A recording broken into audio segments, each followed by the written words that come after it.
One must be in a state of emptiness, free from any attachment or obsession. One must act without intention, free from desire or purpose. One must constantly be in a state of death, meaning that they have placed themselves in a state of surrender. One must always be truthful and genuine, without any element of falsehood. If there is even the slightest bit of insincerity in what one says or does, the spiritual edifice will crumble. One must never be in a hurry or become agitated and should take things as they come, associate with others by following naturally come-and-go relations, act in accordance with your natures, and take advantage of opportunities that arise and without joy or sorrow. One should be unselfish and selfless, without attachment to either self or others or to any particular ideology or doctrine, and let events unfold naturally without seeking gain or avoiding loss. One must attain a state of possessing nothing, without controlling or possessing anything, including people. If a person's body, mind, spirit, and soul are in the above 8 states, then they are a spiritual thinker. However, if one has even the slightest bit of self-interest or desire, they cannot enter a state of spiritual thinking. 天地待君如何? How does the world treat you? Xiefeng. December 25, 2022. Edited by Qin Yu. If you want to know how the world treats you, first ask yourself how you treat the world. The sun gives you light and warmth every day. How does the world treat you? Do you show gratitude to the world for the light and warmth it gives you? The earth produces the food, vegetables, fruits, and grains you need. How does the world treat you? Do you appreciate and cherish the earth that takes care of you? The greatest creator has given you eyes to see the road ahead and appreciate the beauty of nature. How does the world treat you? Do you show gratitude to the greatest creator and cherish everything you have? Nature nurtures us with light, water, and air. How does nature treat you? Do you respect and take care of nature without polluting it? Generous and perfect nature provides you with everything you need, and a perfect body gives you various sensations. The greatest creator is good to you, isn't he? Do you treat the creator of everything in the world in the same way? The greatest creator, the earth, nature, and the land treat you like a precious child. What do you have to complain about or hate? Have you ever sincerely respected and revered them? Someone asked me, if your greatest creator is so compassionate, why doesn't he save the people from? Know that it is caused by your own greed. When you are in the depths of despair, do you know that it is caused by your own selfishness? When you calculate against others, it is reasonable for them to calculate against you. When you spread hatred to society, society will throw pain back at you. This is fair and just. When you treat emotions as an investment and love as a commodity, regrets and sorrows will undoubtedly follow. If you don't trust anyone, who in the world will trust you? If you don't love anyone, who in the world will love you? If you show no mercy, how can the world show mercy to you? When you cut off everyone's livelihood, you will have no way out in the end. Perhaps you will curse me, but I still want to say, there is no one in the world who is wronged. Examine everyone's past actions and words, and today's gains are just right. The Tao of Heaven operates without partiality towards anyone. The laws of the universe are clear, and rewards and punishments are exact.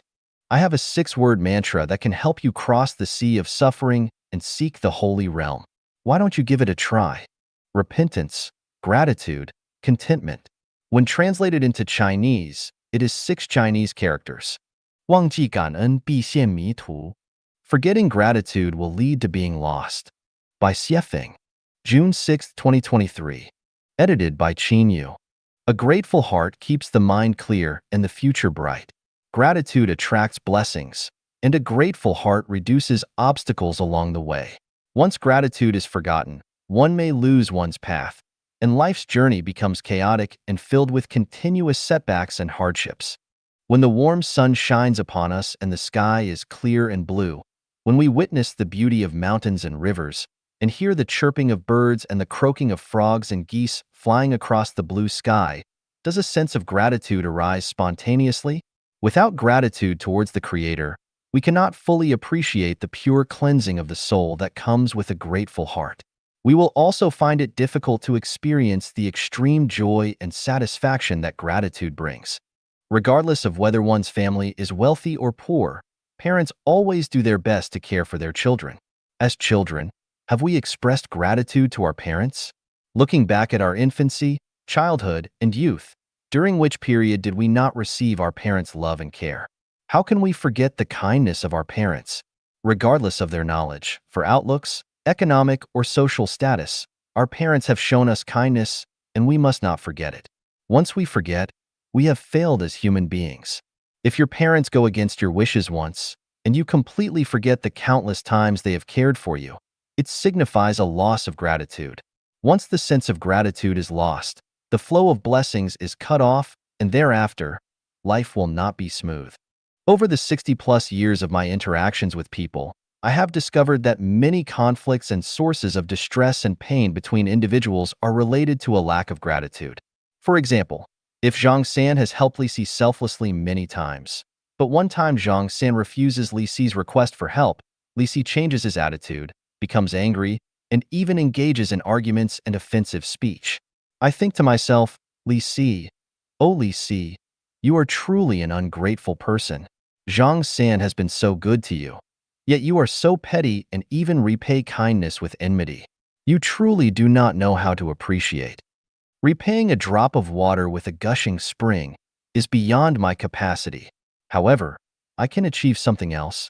If someone has shown me a small favor or helped me once, I can joyfully accept their refusal or insult 10 times. Why can I do this? Because I don't forget their kindness. Every person should reflect on whether they have received help from others on their journey of life. If they have, they should remember that person's kindness.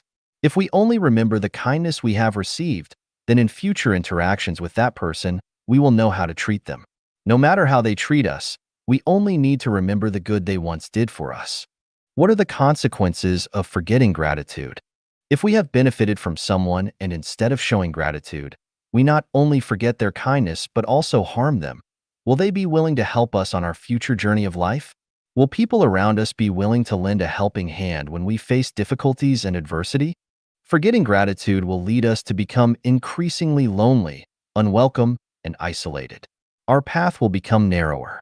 We all know that Zimbabwe is now one of the poorest countries in the world. How did a country that was once the breadbasket of southern Africa, with a pleasant climate and beautiful natural environment, rich in tourism resources, fall into such poverty? It is because Zimbabwe forgot gratitude. Zimbabwe forcibly seized 4,000 white-owned farms without compensation, driving those white farmers away from their land. This led to a systemic crisis with talent and capital outflow. Within a few years, the country's currency collapsed, and it rapidly transitioned from wealth to poverty. I lived in Zimbabwe for a full 16 years, and I understand the country's past and current situation, as well as the significant contributions of white-owned farms to Zimbabwe. However, the people of Zimbabwe fail to show gratitude towards the white population and instead repay kindness with animosity. The consequence is disorder and poverty. Today, we criticize the United States, labeling it as hegemonic and assertive, saying, "The intention of the American imperialism to make us perish never dies." However, in China's history, there are not many instances of the United States bullying China, but rather countless examples of the United States offering assistance. So, what will happen to China? What will be the result of this ingratitude? Will China become the next Zimbabwe? If instead of gratitude, China continues to criticize the United States, constantly seeking confrontation, within 10 years, China may very well follow in the footsteps of Zimbabwe and Venezuela. Remembering gratitude, individuals will not suffer losses, nations will not suffer losses, and the country will not suffer losses. The path will become wider as we go. Forgetting gratitude, individuals will encounter setbacks, nations will face hardships, and the country will move towards disaster. The path will become narrower as we go. 不求公平但求心安. Do not seek fairness, but seek peace of mind. Xiefeng. October 19, 2021. Translation edited by Qin Yu. The way of nature is just and fair. Only with the eyes of Dharma opened can one see clearly. There is no place that is not fair, no time that is not just. The retribution of cause and effect is not wrong by a hair's breadth. The sum of positive and negative energy is zero, as sure as nails hammered into a board. Everywhere people see is unfair. Facing cats, it is unfair to mice. Facing lions, tigers, leopards, and wolves, it is unfair to antelopes, buffalo, sheep, and deer. Facing birds, it is unfair to insects. Facing people, it is unfair to animals and plants. Facing the gods, Buddhas, and celestial beings of heaven, it is unfair to people. Even between people, some are handsome, some have a wretched appearance, some are beautiful and sexy. Some make people unwilling to take a second look, some are born into luxury, some struggle all their lives but still cannot live without worries about food and clothing even in their old age. Some are intelligent, some are dull. As long as we compare, we will find that the world is unfair everywhere. Since reality is like this, then let's not pursue fairness. Once pursuing fairness, one will have trouble sleeping and eating. One's life will be spent in worries, pain, anger, resentment, jealousy, and hatred, without happiness, joy, freedom, or bliss, and will be far from heaven. Being able to be born as a human, one should be grateful to the divine. If one can be born with normal facial features and physiology, it is already a great blessing. If one can live a life without major disasters, diseases, or troubles, it's already like burning high-quality incense and ancestors' graves emitting green smoke. If one can live a life where one can eat full meals and live in a hut sheltered from the wind and rain is also considered a great blessing.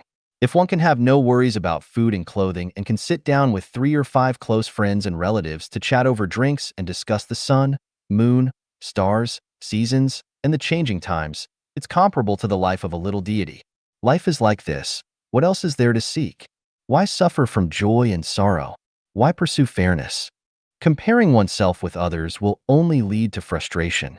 Being frustrated can't be blamed on others, only on oneself. Why do you need to compare yourself with others? Article 102 of the 800 Values for the New Era Humans states, "A mind of comparison is a mind of wickedness." Why is the mind of comparison considered wicked? Observing the vast majority of ugly phenomena in human society, most of them are the result of people comparing themselves with others. When one's neighbor buys a small car, the one without a car starts to feel uneasy, starts to think about how to buy a better car than their neighbor. When the Zhang family in the countryside buys a house in the city, the nearby Li family can no longer sleep and must also buy a house in the city to feel at ease. Isn't this suffering for nothing? If you are 1.7 meters tall, why envy someone who is 1.8 meters tall?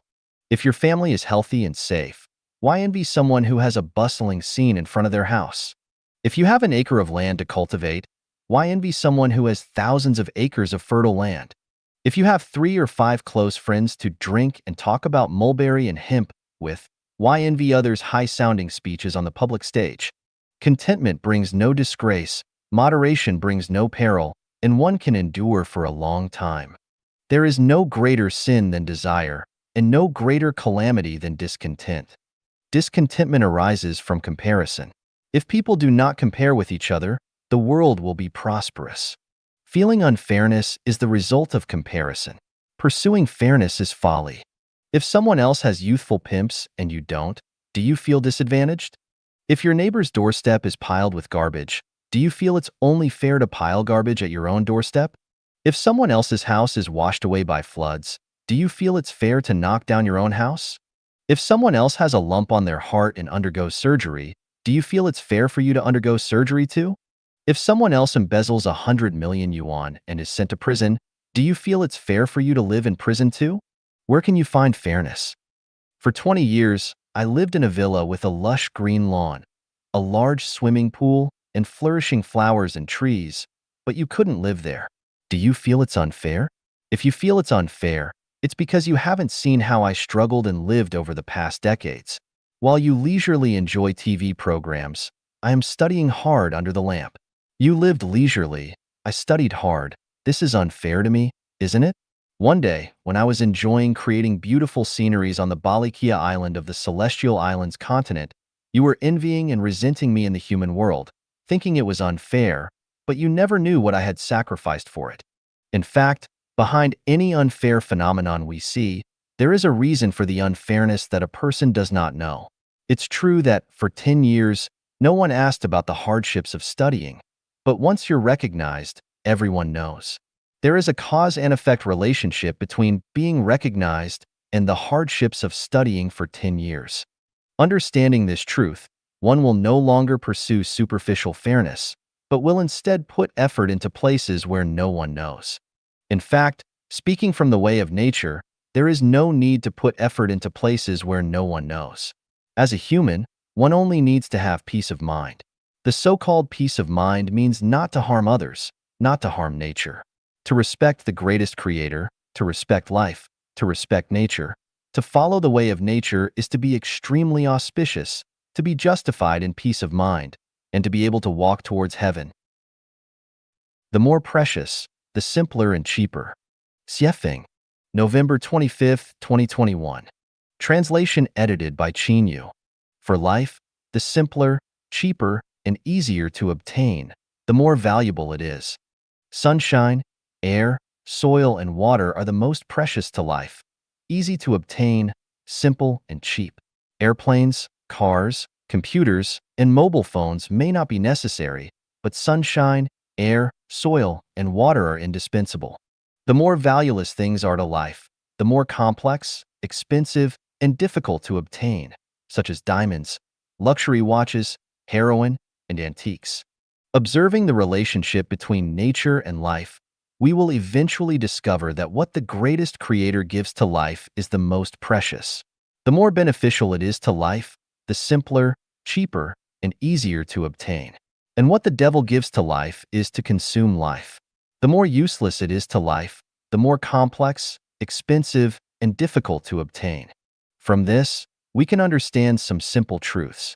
The relationship between people, the easier it is to maintain and uphold, the more beneficial it is to oneself, and the more difficult it is to maintain and uphold, the more worthless it is. For the elevation of life, the more common-sense plain truths are more valuable, and the more profound and complex truths are less beneficial to the elevation of life. For cultivation and practice, the simpler, more direct, and easier ways are better, and the ways that consume money and time and energy are not good. For diseases, the cheaper the medicine, the more effective it is, and the simpler the treatment, the more effective it is. The more expensive the medicine, the more problems it has, and the more complex the treatment, the worse it is. For seeking knowledge and learning, the teachers or masters who do not charge or charge less and treat people equally are more knowledgeable, and the teachers or masters who charge high fees and pose as superior are more lacking in real knowledge. For national governance, the fewer government agencies, civil servants, and regulations, the more beneficial it is to the people, and the more agencies, civil servants, and regulations, the more harmful it is to the people. For lifestyle, the simpler the lifestyle, the happier it will be, and the more complex the lifestyle, the more anxious and painful it will be. In terms of value, the easier to obtain, the more valuable it is, and the more difficult and costly it is to obtain, the less valuable it is. Want a happy, joyful, free, and blessed life? Want a life where no one will keep lost articles found on the roadside and doors will not need to be locked at night? Worthy people will fully utilize their talents. The whole world will be as one family.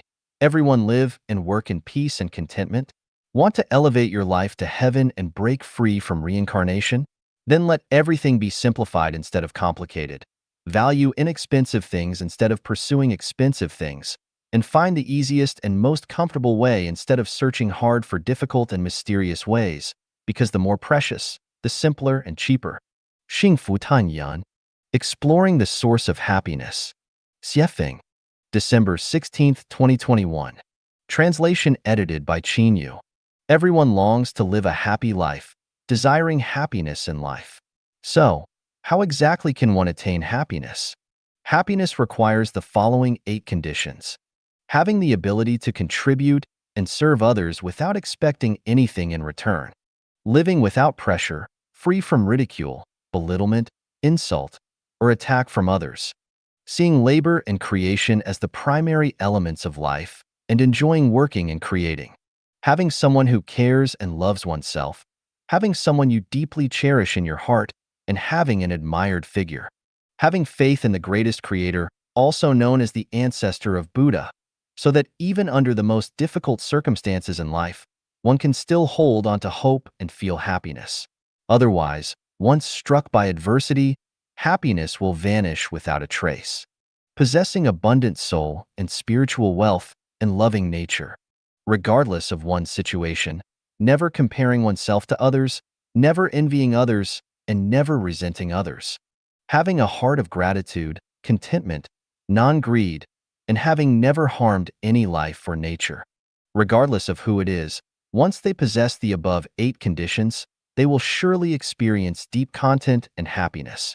爱到极致是崇拜. Love to the extreme is worship. Xiefeng. December 28, 2021. Translation edited by Qin Yu.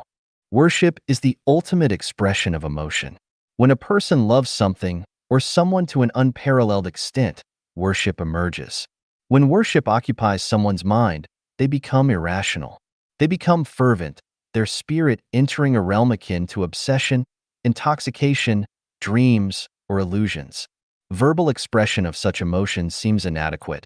They may resort to shouting, waving arms, kissing the cheeks, hands, toes, or even the buttocks of the worshipped object or person, demonstrating their immense reverence and love. At this point, any change in the worshipped entity will immediately trigger intense emotions, even hysteria, in the worshipper. Worship is unrelated to morality, ethics, culture, correctness, logic, philosophy, or science. Worship is purely a psychological activity, the ultimate expression of emotionalism in the spiritual world. Worship has 2 diametrically opposite consequences. Worshipping the wrong object leads straight to hell, while worshipping the right one leads directly to eternal bliss in heaven. Objects of worship are diverse, including totem worship, ancestor worship, power worship, money worship, sexual organ worship, art worship, idol worship, personal worship, such as worshiping a master, and pure land worship. When we look back at historical instances of worship, we may find them laughable, ridiculous, ignorant, and pitiful. Poison may sometimes be a precious medicine, while medicine may sometimes be a corrosive poison. Worship is both poison and medicine. Therefore, worship is both the most dangerous and the safest. Worship has the following 8 characteristics: blindness, explosive bursts of intense emotion, love to the extent that one forgets oneself, utter lack of rationality, fervor, ultimate purity, indiscriminate acceptance of the worshipped object, regardless of truth or falsehood, goodness or wickedness, beauty or ugliness, correctness or wrongness, fearlessness of danger and death. Those who have never experienced a climax of sexual ecstasy cannot comprehend the sensation of extreme climax. Similarly, those who have never experienced feelings of worship cannot understand the extreme joy and beauty within the hearts of worshipers. A highly rational person will never develop a sense of worship, while a highly spiritual person is prone to develop worshipful tendencies. Worship is when the worshipper harbors absolute trust, respect, love, and adoration for the worshipped object without any doubt or flaw, and enters a psychological, emotional, and conscious state of worship. In the material world, it's best to let those without worshipful tendencies manage, as their rationality brings order, fairness, and peace to the world. However, rational people find it difficult to feel and experience the wonders of heaven. The most wonderful experiences belong to those with a sense of worship. When we see a madman, dressed in tattered clothes, who seemingly has never washed his face or taken a bath, shouting irrationally, we can't help but feel pity for him. But in the world of the irrational, they see us as expressionless wooden or stone figures or grotesque monsters with no interest in anything. Worshippers are pitiable because they are the easiest to manipulate and the easiest to send to hell. Worshippers are the happiest because when the sense of worship arises, they are actually living in heaven. Oh, worshippers, how pitiful! Oh, worshippers, how beautiful! 所谓灵魂伴侣是个美丽陷阱. The so-called soulmate is a beautiful trap. Xiefeng. January 16, 2022. Translation edited by Qin Yu. The 6th patriarch of Zen Buddhism, Huaining, said, "Who would have thought that our nature is intrinsically self-sufficient? The super-celestial beings of the celestial islands continent are self-consistent of yin and yang and are androgynous. Celestial beings and Buddhas have perfect self-nature, never seeking external validation.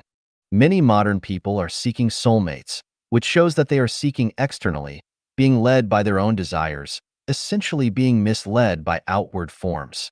This is no different in essence from many people pursuing wealth, power, status, fame, luxury cars, and mansions. Once a companion, whether physical or spiritual, is found, the self-nature will be shattered.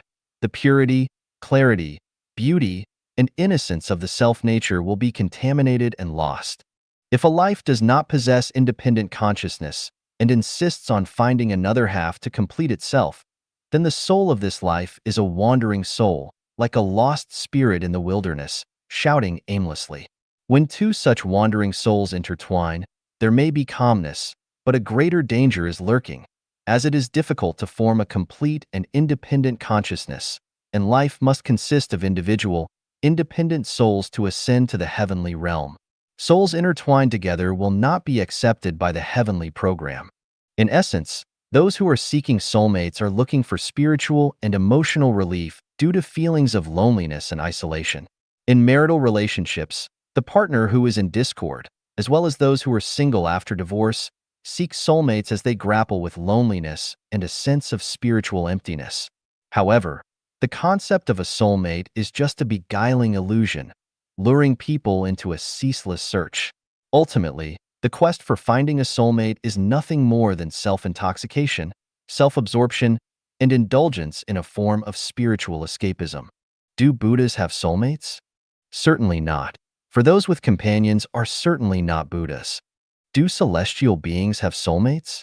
Even less so, for how can one who has a companion follow what is predestined, be open, leave everything to fate, and be free and unfettered? How could one roam freely and at ease, be unrestrained and elegant? How could one achieve mind manifesting as events occur, mind empty when events are gone? Companions are actually obstacles on the journey of life's elevation, entangling the footsteps of individuals. The higher the level of the soul, the greater the freedom of life, the less the need for companionship. Only children who have not yet grown up need companionship, and lives with incomplete and unfulfilled souls need companionship. Soulmates come from platonic spiritual love, belonging to divine intercourse, rejecting physical intercourse, and pursuing spiritual communication and harmony. This concept was created by the Italian Renaissance theologian Marsilio Ficino. However, whether it is Plato or Marsilio Ficino, their understanding of sexuality is superficial. Seeking soulmates may seem lofty in literal terms, but in reality, it is just a false and impractical spiritual and emotional anesthetic. In my viewpoint, on the journey of life's elevation, independence and freedom are paramount. Any consciousness seeking companionship will hinder the ascent of one's life. The desire for a life partner or soulmate will only make the soul lonelier and more helpless. The follow-up comment from Tongxin Celestial. I agree with the guide's statement that there are no soulmates in this world. Where can one find another soul that perfectly matches theirs? From a scientific perspective, it's impossible for a snowflake to split perfectly in half, matching one half to another living being. The evolution and growth of individual organisms are not like playing a jigsaw puzzle. There may be phenomena of attraction between individuals with similar structures and frequencies, but they still remain independent. There's no way for them to perfectly merge into one soul, especially when each soul has its own imperfections and incompleteness. The idea of a soulmate, with its connotations of completeness, is nothing more than self-indulgence, anesthesia, and imagination. Moreover, from the perspective of the evolutionary laws of life structure, structural changes cannot occur fundamentally due to external influences at the same level of consciousness. Guidance and teachings from divine figures like gods, Buddhas, and celestial beings may have an impact, but it's a gradual process. Trying to achieve structural completeness through a so-called soulmate lacks scientific basis and feasibility. At best, what one can gain from the concept of a soulmate is energy, solving some issues of spiritual loneliness and companionship. However, one still needs to address their own shortcomings and deficiencies on their own. Even if one finds such a so-called soulmate, Conflicts and problems may arise due to the imperfections of both parties, as the structures of two lives are not naturally harmonious. Therefore, for lives dedicated to spiritual improvement and refinement, appropriate space and distance are needed. One must grow independently, breaking through the hard shell of their own thoughts and consciousness from within, rather than relying on an external soulmate for breakthroughs and rebirth. Loneliness may prompt one to seek companionship, but a long-term, fixed companion is nothing more than two people hobbling along together. Thus, compared to seeking a soulmate, finding a group of like-minded fellow practitioners resonating on the same frequency, living and practicing together in a simulated heavenly lifestyle, is the best path. It not only replenishes the energy needed, but also provides the space necessary for individual ascension. What needs to be overcome must be overcome by oneself. Soulmates cannot provide the growth and ascension of life. Instead, they temporarily provide dependence and long-term hindrances and constraints, leading both parties to linger longer in the human world. 给自己的灵魂披上一件圣洁的外衣. Adorn your soul with a holy robe. Xiefeng. January 17, 2022. Translation edited by Qinyu. The beauty of the world is revealed through myriad things. The value of an item is shown through its function and purpose. The inner beauty of a person is reflected in their words and actions. The beauty of the soul is manifested through the light and colors it presents to the world. Let us clothe our souls in a sacred garment, radiant and translucent. This sacred garment is made of the following materials. Regardless of how dirty the surrounding world may be, maintain cleanliness. No matter how frenetic the world may be, remain calm and grounded. Never bully the honest, let alone deceive the weak. Never lose your temper with them. Never praise power, never admire status, never grovel before money. Speak without pretense, act without being secretive or sneaky. Never engage in giving or accepting bribes, never covet even a penny of ill-gotten gains. Rely solely on your own efforts for what you gain, refuse any excess. Either speak the truth or remain silent. Always tell the truth. Treat guests with the best you have. Either avoid dealing with others, or deal with them sincerely and genuinely. Once you make a promise, even if it costs you your life, fulfill it. Do not judge without understanding the facts and truth. Maintain the cleanliness and tidiness of yourself and your living environment. Grow vegetables, fruits, and grains untainted. Produce food without toxins.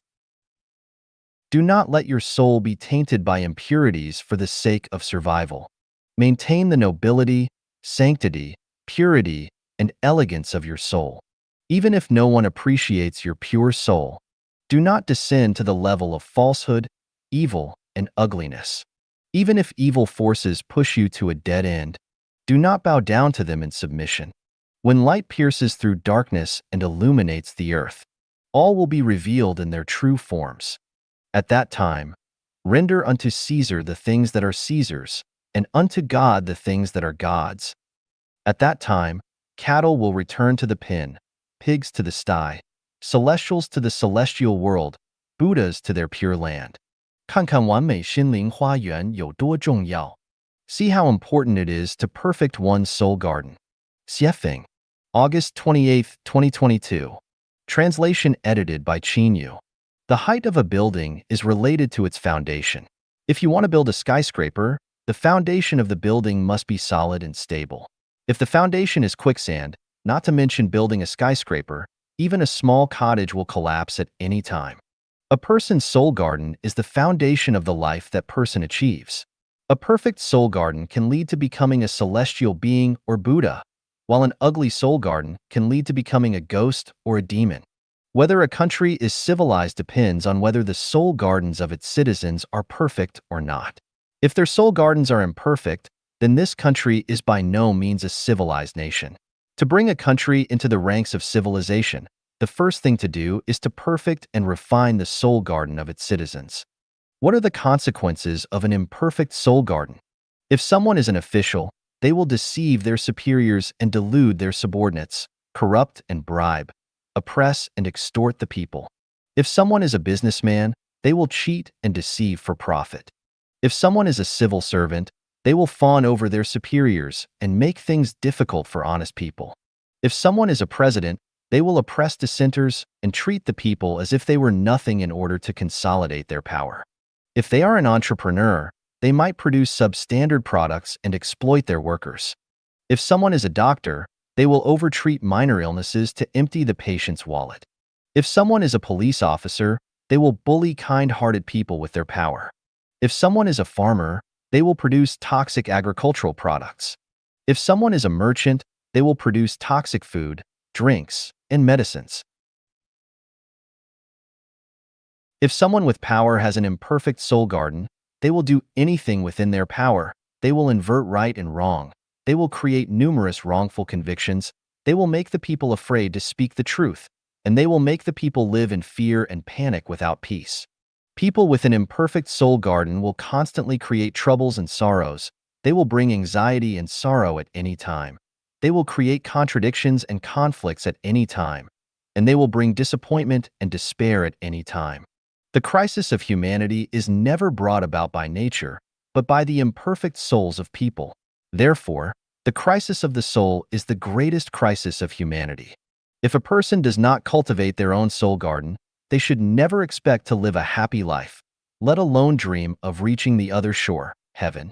If a nation or country does not prioritize the construction of its citizens' soul garden, then this nation or country will inevitably descend into barbarism and ignorance, and this country will inevitably be ruled by tyranny, leaving the people in misery. 蜂蜜和苦水你选哪一个?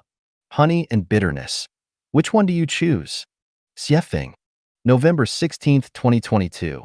Translation edited by Qin Yu. Culture is the lifeblood of a nation's social functioning. If the blood contains viruses, the society cannot operate healthily and individuals cannot attain a happy life. Let's dissect some cells in culture and see if these cells carry viruses. There's fragrance from the plum blossom, originating from the bitter cold. Without experiencing bone-chilling cold, how could the plum blossom be so fragrant? Pressure is the driving force for progress. Setbacks urge people to advance. Don't guide children, let them face setbacks and stumble a few times to become strong. Heaven sends down great responsibilities to someone, but first it makes their tendons and bones toil, their hearts suffer, and their bodies starve. Are the above perspectives correct? Let's analyze them from the perspective of human nature and facts. Let's consider praise, encouragement, compliments, sweet words, smoothness, good fortune, auspiciousness, and health as honey, and bitterness, pressure, poverty, setbacks, hunger, setbacks, criticism, ridicule, humiliation, and disabilities as metaphorical bitterness. From a human nature perspective, people will definitely choose honey over bitterness. If someone chooses bitterness over honey, then there must be a malfunction at the spiritual level. From a factual standpoint, have you noticed that almost all fruits, once a certain part is bruised, that part is more prone to decay and rot? As long as fruits are not bruised, they last longer, and the probability of decay and rot is lower.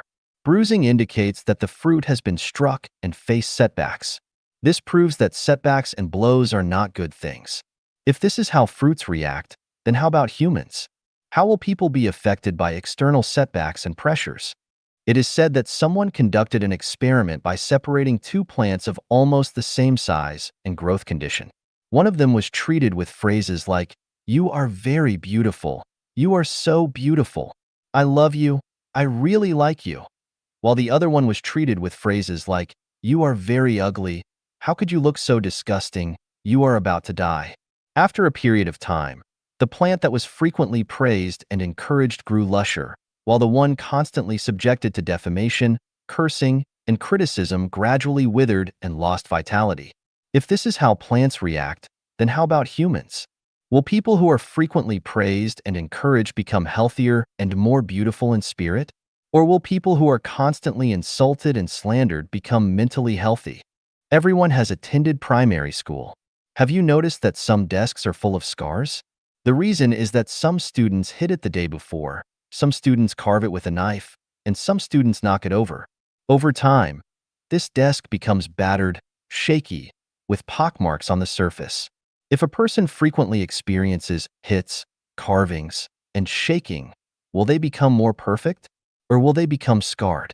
In psychology, there is a Pygmalion effect, which tells us that people tend to develop in the direction shaped by the masses. If everyone says, "You are full of love," this person will be full of love. If everyone says, "You are full of hate," this person will be full of hate. If everyone says, "You are a great person," the probability of this person becoming a great person will be high. If everyone says, "You are a scum," this person will inevitably move towards becoming a scum. Fruits, flowering plants, desks, and the Pygmalion effect tell us that it is more beneficial to praise and encourage people than to vilify and degrade them in order for a person to grow healthily and beneficially in society. My personal experience also proves that honey is better than bitterness. I have lived my whole life surrounded by people's love. As a child, adults always said, "This child is smart." When I went to elementary school, the teacher praised me as the phoenix in the sky. At 18, I was appointed as the head of the village. During high school, technical school, college, and university, I was almost the class monitor every semester, and during my time as a high school teacher, I was worshipped by my students as King Geezer.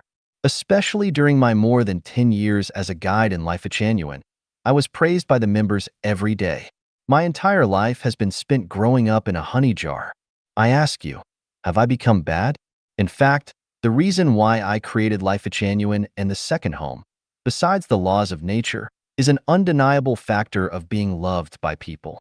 I deeply feel the kindness, loveliness, and respect of people and the beauty of life. Therefore, making people live better has become my heartfelt activity. The growth experience and current situation of my child are also evidence.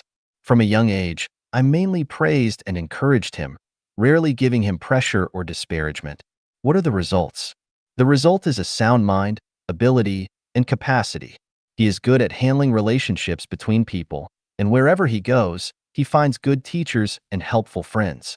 He recently called me to say that they were going to travel to the UK and Italy and live in Thailand for a while. When I asked if there were any difficulties, he said, "Dad, don't worry. It's all invitations from friends, and we have friends looking after us everywhere." Not long ago, I also gave him a bit of mesmerizing potion, saying, "Son, you're really amazing." I have also experienced setbacks, deceptions, and blows, and have tasted bitterness. But the bitterness left in my heart is always a scar, an indelible scar, a forever ugly side of society and humanity. Whenever I think of the bitterness I have tasted, what arises in my heart is not love and compassion, but hatred and cruelty. So, I found, heaven sends down demons to test someone, but first it makes their hearts suffer, their tendons and bones toil, and their bodies starve. One fact cannot be ignored. There is no bitterness in heaven. People who live in heaven enjoy the beauty of life, while hell is full of insults, oppression, deception, cruelty, setbacks, and repression. Have you seen any ghosts evolving into celestial beings or Buddhas? Does the fragrance of plum blossoms come from hardship? Who can prove that the fragrance of plum blossoms comes not from the genetic structure of plum blossoms themselves, but from the invasion of severe cold? Must plum blossoms suffer hardships to emit fragrance? There are also plum blossoms in the thousand-year world, but they have not suffered the torture of severe cold. Why are they still as fragrant as ever? Therefore, my viewpoint is, more praise, less blame. More encouragement, less setbacks. Let people have fewer pressures and setbacks in their lives, and more smooth sailing and beautiful sunshine. From another perspective, life is just a few short decades. Many people bid farewell to the world in their teens, 20s, and 30s. In this short time of fleeting existence, why make people suffer and toil their minds, tendons, and bones? Even if you grow up in bitterness and become an emperor, a wealthy person, or a star, isn't life still an illusory bubble? So, let people live sweet lives in honey jars. Let's speak sweet words to each other. Have any of you smelled foul odors in a flower house? Have any of you smelled the fragrance of flowers in a pit latrine? Have any of you seen kind-hearted people insult, deceive, attack, ensnare, or harm others? Have any of you seen morally bankrupt individuals praise, inspire, and treat others with sweet words? So, I ask, honey or bitter water, which one would you choose? 信用破产的代价，美国流浪汉的启示. The cost of credit bankruptcy, a revelation from American homeless. Xiefeng. February 20th, 2023. Translation edited by Qin Yu. In the powerful and affluent United States, there are approximately 600,000 homeless people wandering around, with most of them living on the streets in miserable conditions. While there are many factors contributing to homelessness, one of the biggest reasons is the bankruptcy of most homeless people's credit. Once credit is bankrupted, it is recorded by the U.S. judicial system. Finding a job or renting a house becomes almost impossible because companies and landlords primarily check individuals' credit histories through the federal government's network database.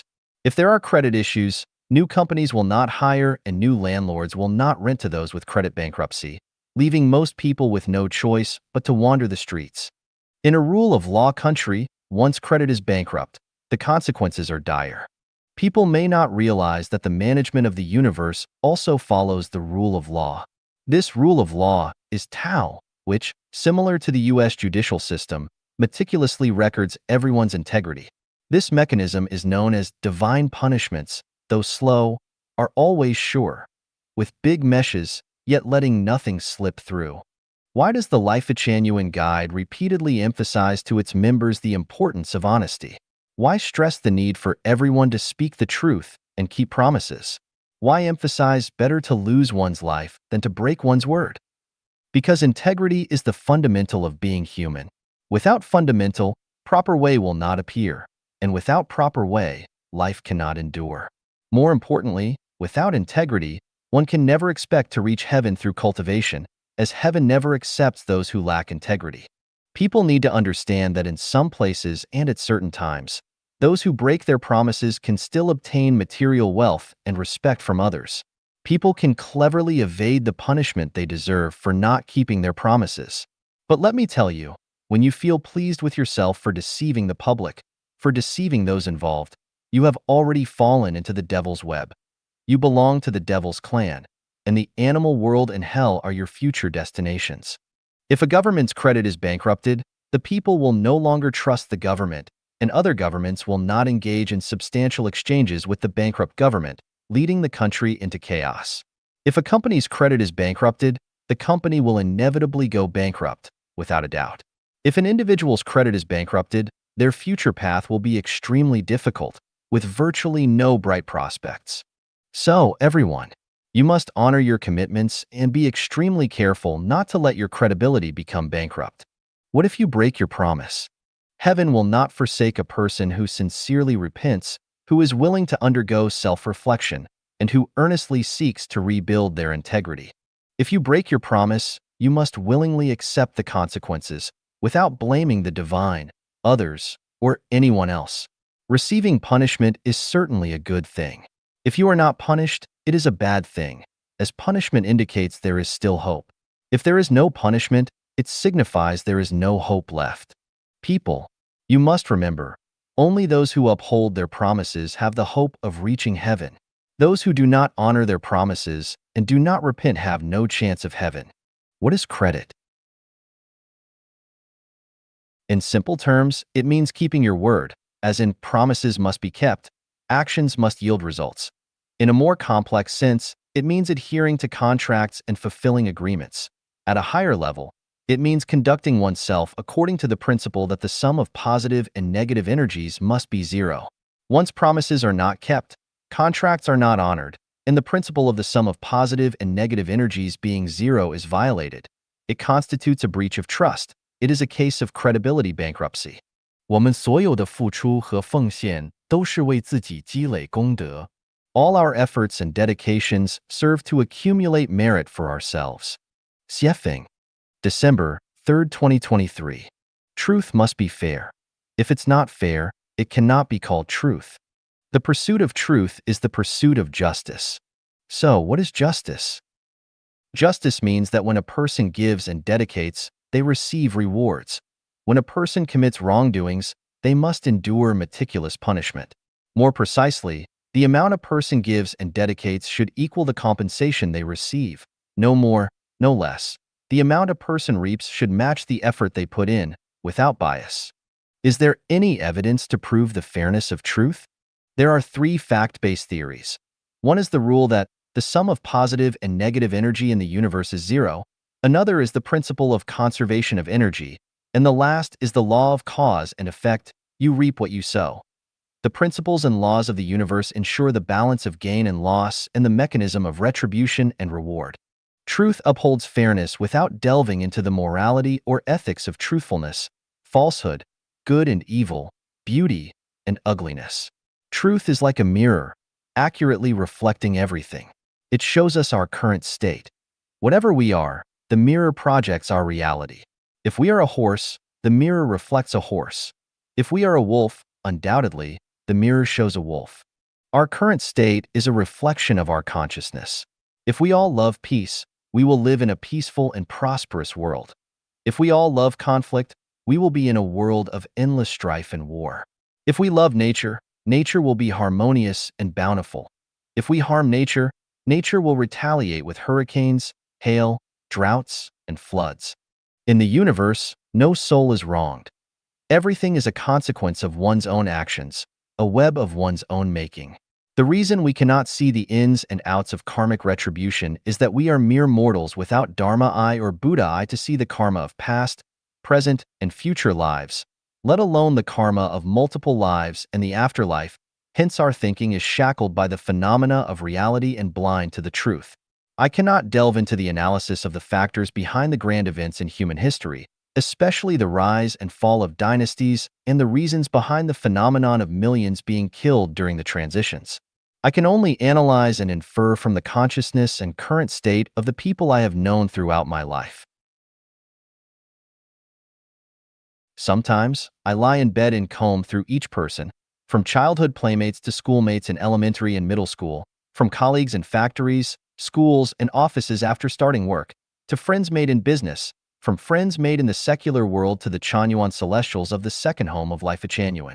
After extensive analysis, I have found the reasoning behind the principle that everyone's efforts and dedications are to accumulate merit for themselves, and there is not a single wronged soul in the world. Understanding this principle has many benefits. For example, in our interactions with others, regardless of their character, whether they are broad-minded and elegant or narrow-minded and rude, our efforts and dedications ultimately always return to us. On the surface, it seems that we give and others benefit, even taking advantage of us.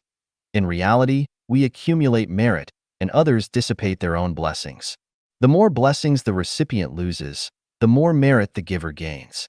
Is accumulating merit useful? Merit is invisible and intangible. Is it just an illusion? Could it be deceptive preaching? In the past decade or so, I have interacted most with Chanyuan celestials of Life Changyuan. I observe them every day, their efforts and dedications, their every comment online, their every word and deed in the home. Even their every emotional change and attitude leaves an imprint in my heart. From this, I can generally predict who will eventually go to the Celestial Islands continent, who will go to the 10,000-year world, who will go to the 1,000-year world, who will return to the human world, and even other destinations. Divine punishments, though slow, are always sure, with big meshes, yet letting nothing slip through. The operation of Tao is meticulous, and truth is an absolutely fair existence. In a collective, any word spoken by anyone will lay down blessings or hidden dangers for themselves. Even an emotional expression will result in a consequence, especially a negative emotion, such as indifference, anger, rage, or hatred, will surely bring suffering one day in the future. Finally, a word for the readers. Do not worry about whether the people around you are enjoying blessings or suffering, whether they are idling or working hard. You just keep giving and dedicating joyfully, and heaven will surely not fail your efforts and dedications and will definitely give you corresponding compensation and rewards. 上帝为什么不救你? Why the greatest creator doesn't save you. Xiefeng, December 7th, 2023. People often ask me, why the greatest creator doesn't imprison all the bad people, allow various crimes to exist, or liberate those who suffer and endure hardships and injustice, among other questions. They say that the greatest creator who doesn't save the suffering is not compassionate, and his inaction in the face of human suffering proves that he doesn't actually exist. I say it's not that the greatest creator doesn't save. Rather, it's that people choose to suffer and endure hardships and injustices. The greatest creator cares for everyone at all times and always wants people to live a happy, joyful, free, and blissful life.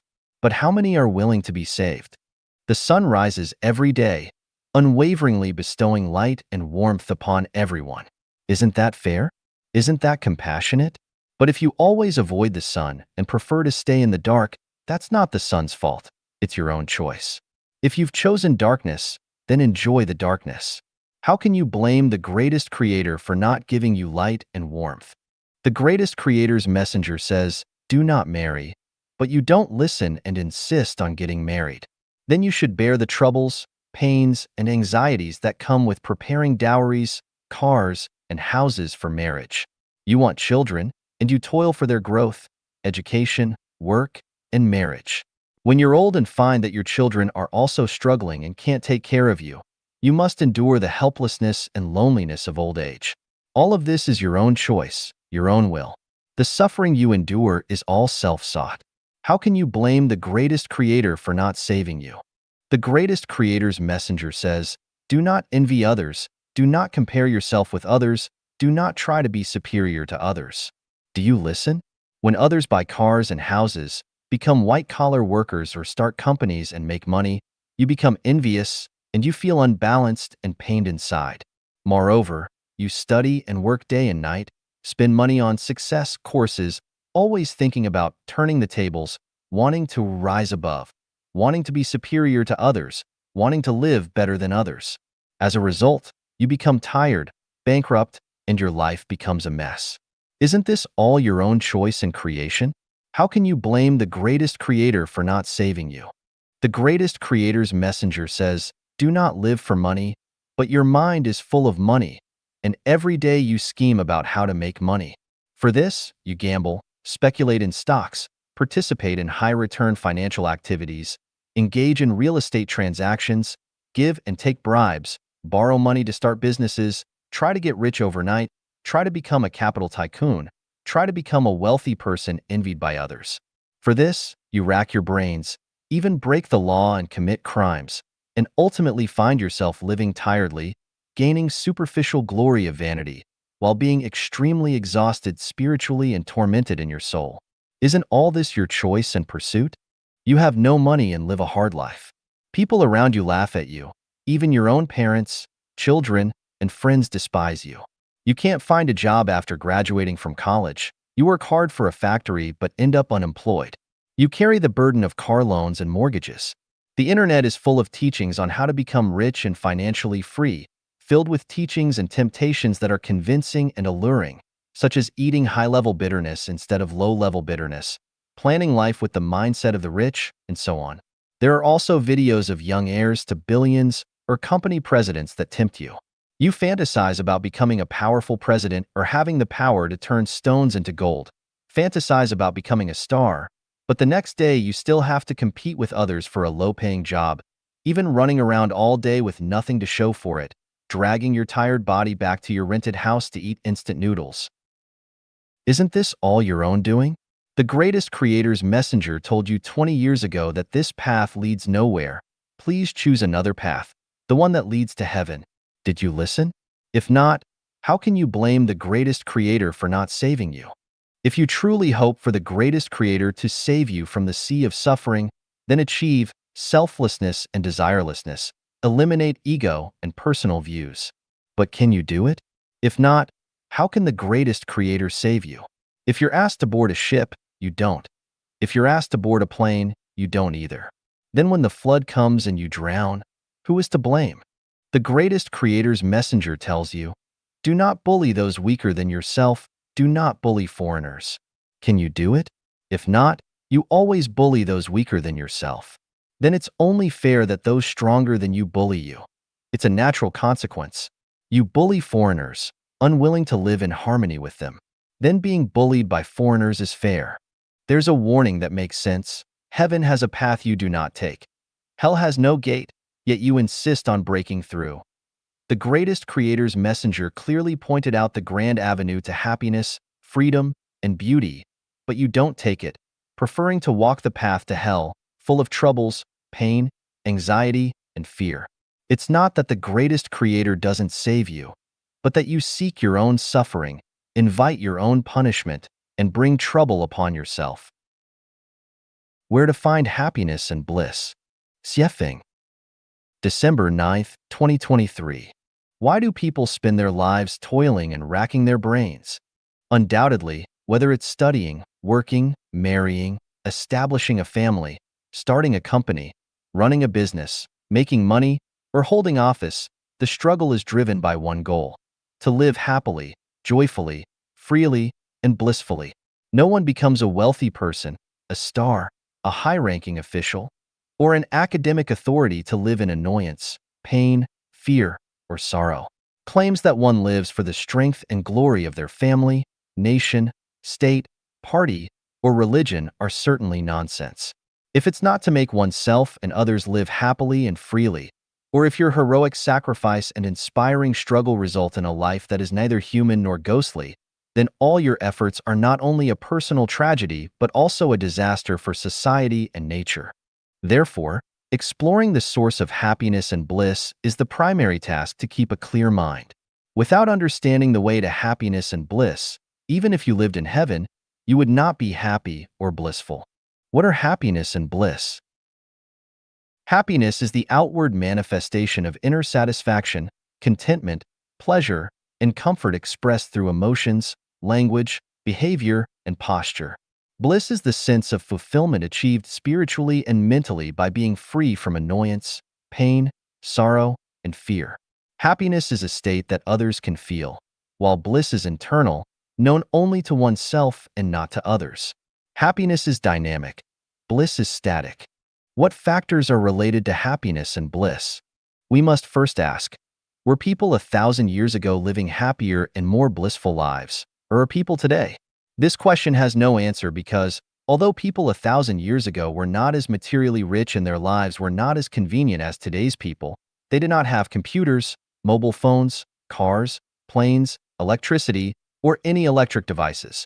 They had no running water at home, no glass in their windows, but their happiness and bliss were no less than that of people today, and the anxieties and troubles of modern people are not less than those of the past. The happiness and bliss of a city engineer are not more than that of a shepherd boy on the grasslands, who may have even fewer worries and sorrows. Is there any difference between the sexual climax experienced by people 2,000 years ago and that experienced by people today? Is the sexual climax obtained on a Simmons bed more stimulating and richer than that obtained in a cornfield? From this, we know that happiness and bliss have nothing to do with the richness of materials. The happiness and bliss brought by giving someone a peach or a computer have no essential difference. The happiness and bliss brought by giving someone a Mercedes-Benz car today may not be as rich and lasting as the happiness and bliss brought by giving someone a cow hundreds of years ago. Who is happier and more blissful, a woman adorned with jewels or a barefoot woman raising thousands of ducks? Who can be sure that the happiness and bliss of a woman who picks a wildflower to wear on her head are less than that of a woman wearing a gold necklace and diamond earrings? Compare someone who earns a monthly salary of 10,000 yuan and receives a year-end bonus with another person who works diligently for a year without any salary or bonus. Who lives happier and more blissfully? If your answer is that the person with a monthly salary of 10,000 yuan lives happier and more blissful than the person who works hard for a year without earning a penny, then your answer is wrong. In reality, the person who works hard without any income is happier and more blissful than the one with a monthly salary of 10,000 yuan. There is a fact for reference: the comparison between the city's 996 white-collar workers, a term in China referring to the grueling schedule of working from 9 a.m. to 9 p.m., 6 days a week, and Chanyuan Celestials of the second home of life Changyuan who have no salary or bonus all year round. Chanyuan Celestials living in the second home are definitely happier and more blissful than the city office workers. Whether a person lives happily and blissfully has nothing to do with money, status, power, or fame, but it is related to the soul, spirit, realm, pattern, and quality. Happiness is related to creation, and bliss is related to giving and dedication. Without creation, there is no happiness. Without dedication, there is no bliss. A person who is grateful, selfless, creative, giving, and reasonable, even if living in a thatched cottage and eating simple meals, always lives happily and blissfully. In contrast, a selfish person, one who is strong in ego and personal views, ungrateful, unwilling to dedicate to others, always thinking they are right and others are wrong, heavy with envy and comparison. Even if living in a palace, served by many, and provided with all luxurious needs, will still not live happily or blissfully. Humanity has struggled for thousands of years to live happily, joyfully, freely, and blissfully. They have established the United Nations, states, religious and political organizations, invented high technology and currency, and have racked their brains and worked hard for money, office, fame, power, and status. Have you found the key to happiness, joy, freedom, and bliss?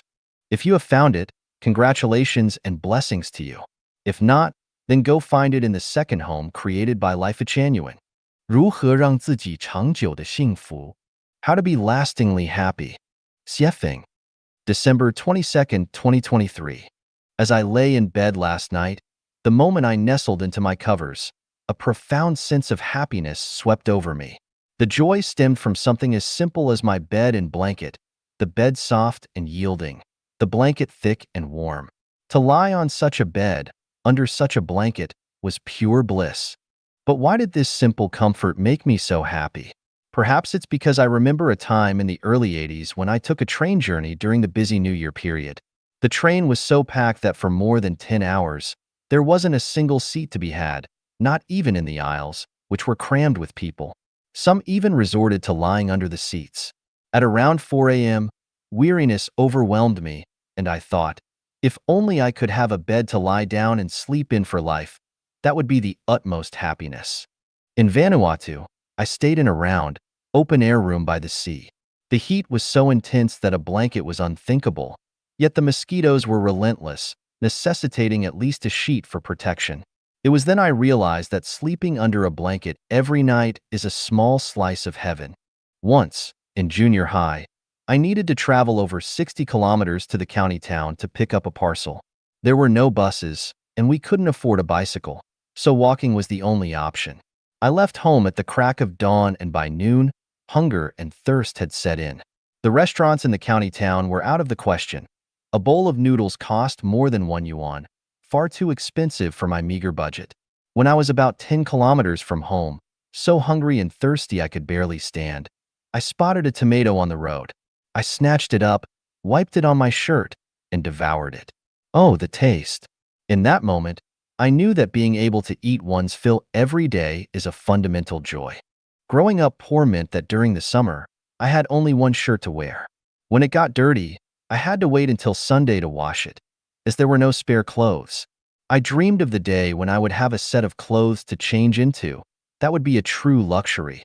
As a child, especially in winter, fetching water meant carrying it from a spring several kilometers away.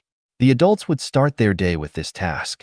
When it came time for me to wash my face, I used the water my grandmother had already used. I longed for the day when I would have fresh water of my own. In my youth, whenever I passed through the neighboring village of Yangjia Gully, I saw a young boy crawling on the ground, his lower limbs paralyzed. He was always covered in dirt, and it broke my heart. I realized then how fortunate one is to have the use of their limbs. I often saw people begging for food, children, middle-aged women, the elderly, all wearing tattered clothes, pitifully going from house to house with a bowl, with nowhere to sleep at night. I thought to myself, if one could have worked and strive not to fall into the plight of begging for food, that would be a truly happy life. Having a bed to sleep in at night, being able to cover oneself with a blanket, eating one's fill, having clothes to change into, having clean water to wash one's face in the morning, having healthy limbs, and having something to do every day. Oh, what a happy life. Are you happy? How to be lastingly happy. Xiefeng. December 22nd, 2023. As I lay in bed last night, the moment I nestled into my covers, a profound sense of happiness swept over me. The joy stemmed from something as simple as my bed and blanket, the bed soft and yielding, the blanket thick and warm. To lie on such a bed, under such a blanket, was pure bliss. But why did this simple comfort make me so happy? Perhaps it's because I remember a time in the early 80s when I took a train journey during the busy New Year period. The train was so packed that for more than 10 hours, there wasn't a single seat to be had, not even in the aisles, which were crammed with people. Some even resorted to lying under the seats. At around 4 a.m., weariness overwhelmed me, and I thought, if only I could have a bed to lie down and sleep in for life, that would be the utmost happiness. In Vanuatu, I stayed in a round, open-air room by the sea. The heat was so intense that a blanket was unthinkable, yet the mosquitoes were relentless, necessitating at least a sheet for protection. It was then I realized that sleeping under a blanket every night is a small slice of heaven. Once, in junior high, I needed to travel over 60 kilometers to the county town to pick up a parcel. There were no buses, and we couldn't afford a bicycle, so walking was the only option. I left home at the crack of dawn, and by noon, hunger and thirst had set in. The restaurants in the county town were out of the question. A bowl of noodles cost more than 1 yuan, far too expensive for my meager budget. When I was about 10 kilometers from home, so hungry and thirsty I could barely stand, I spotted a tomato on the road. I snatched it up, wiped it on my shirt, and devoured it. Oh, the taste! In that moment, I knew that being able to eat one's fill every day is a fundamental joy. Growing up poor meant that during the summer, I had only one shirt to wear. When it got dirty, I had to wait until Sunday to wash it, as there were no spare clothes.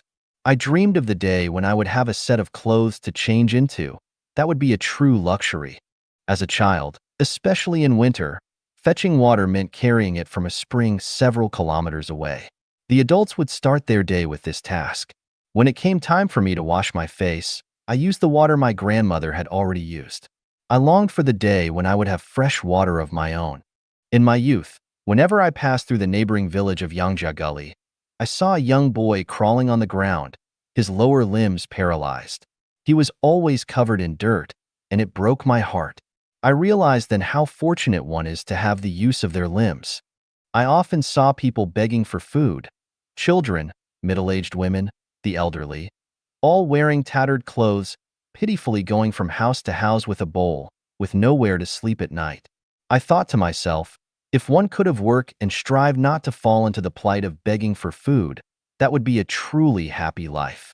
Having a bed to sleep in at night, being able to cover oneself with a blanket, eating one's fill, having clothes to change into, having clean water to wash one's face in the morning, having healthy limbs, and having something to do every day.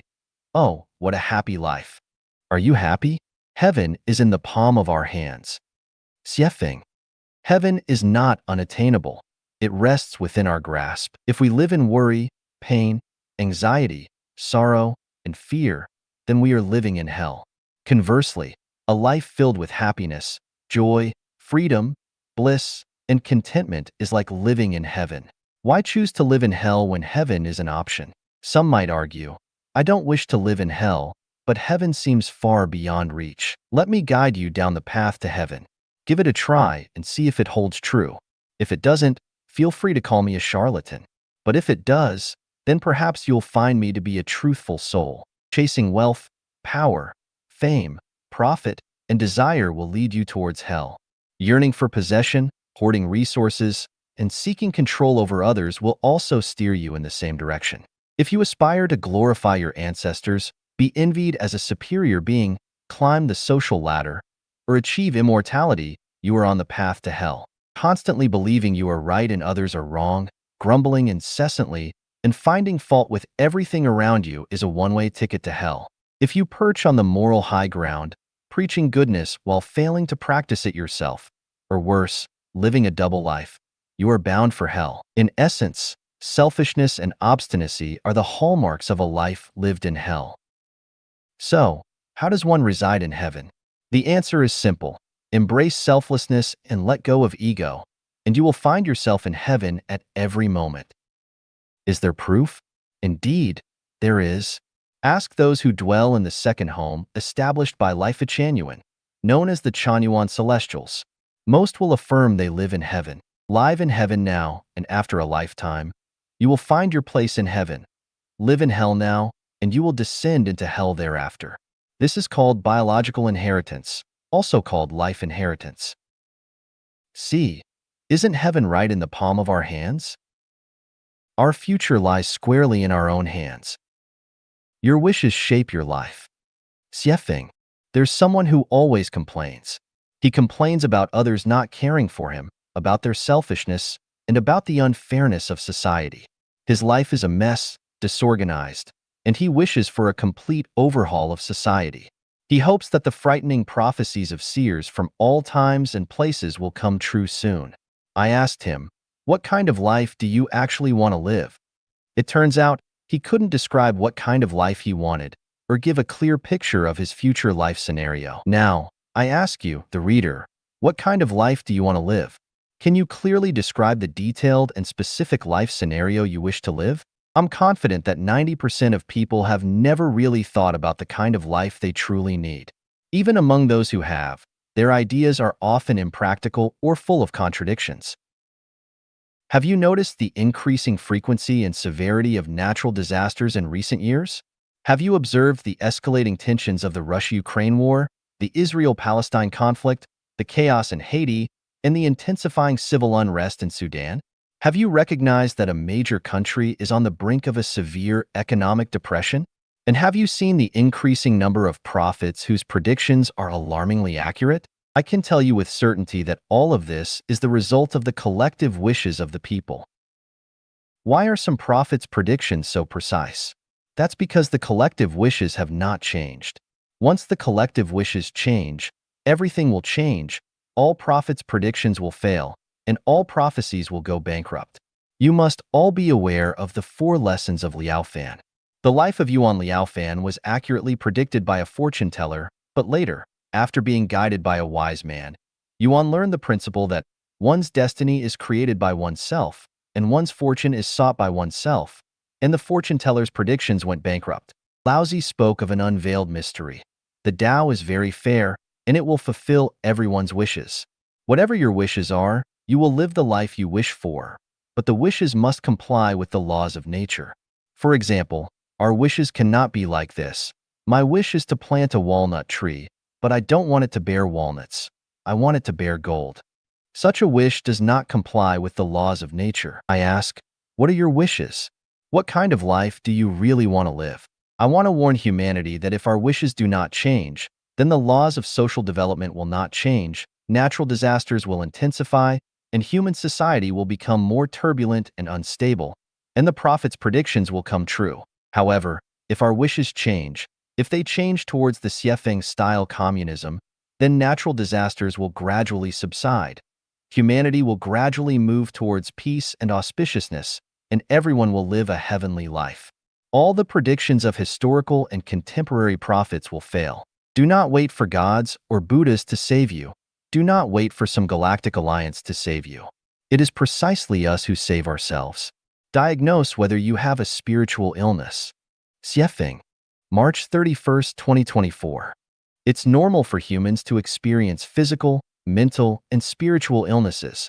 But when these conditions become severe, they require treatment to ensure a happy life. Of these, spiritual illness is the most hidden yet most impactful on life. It affects both mind and body, but with a healthy spirit, one can still lead a good life despite other illnesses. In fact, a truly healthy spirit makes it difficult to suffer from mental or physical ailments.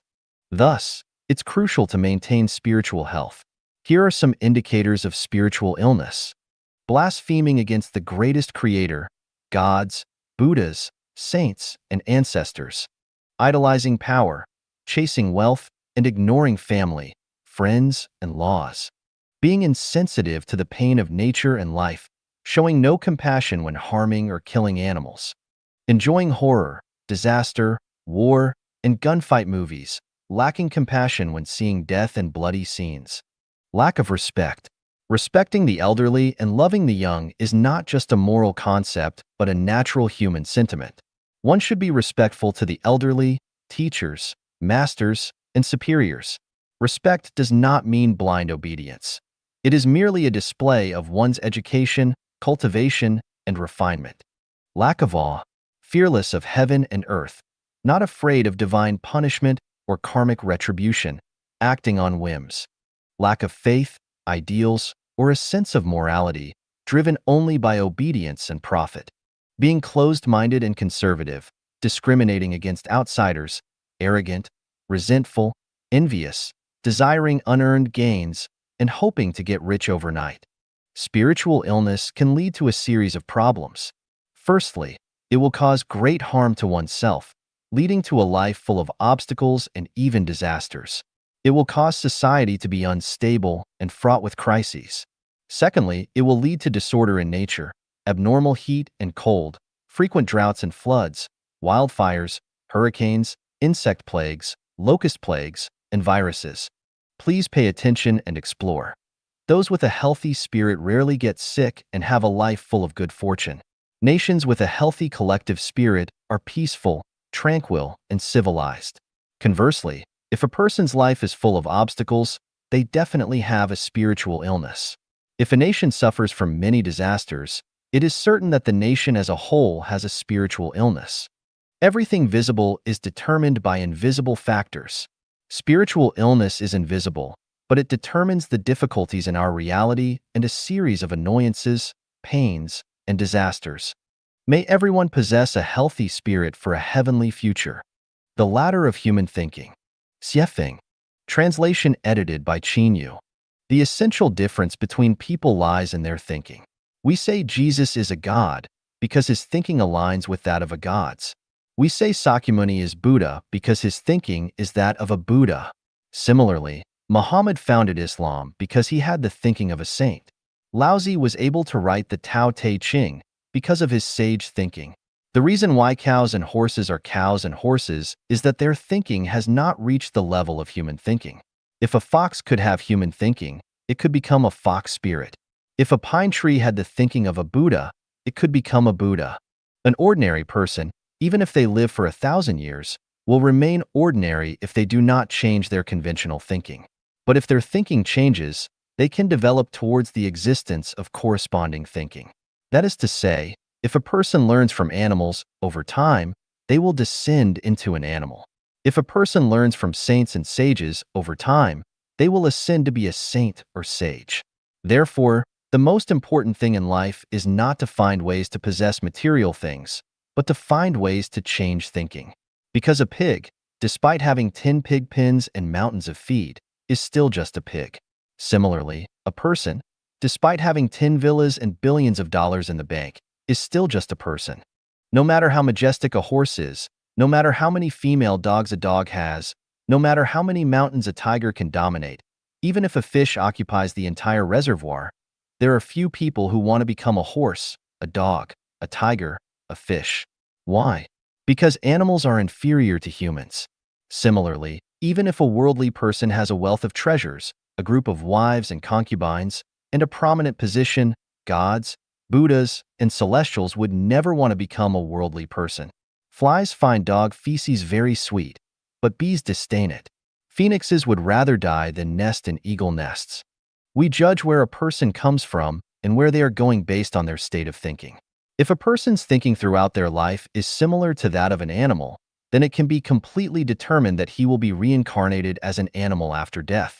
If the state of his thinking at the time of death was the thinking of a saint, then it can be determined that he has gone to a higher life space. Life Genuine always says that the universe is infinitely mysterious, and Xiefeng always says that the future of Life Genuine academicians is bright. This is by no means nonsense or unfounded talk. If the academicians believe in me, I will certainly reveal some of the mysteries of the universe to you in due course. This issue of thinking is one of the mysteries. Please pay high attention to it, academicians. Thinking has a ladder-like nature. I have divided human thinking into 8 rungs on this ladder. I encourage you, as academicians, to ascend these rungs step by step. Material thinking, image thinking, associative thinking, illusory thinking, visualized thinking, taiji thinking, formless thinking, holographic thinking, The highest realm of thinking is holographic thinking. This is a kind of thinking that ordinary people cannot imagine. It can be said that this is the thinking of God. The realm that Sakyamuni reached is formless thinking. The realm that Laozi reached is Taiji thinking.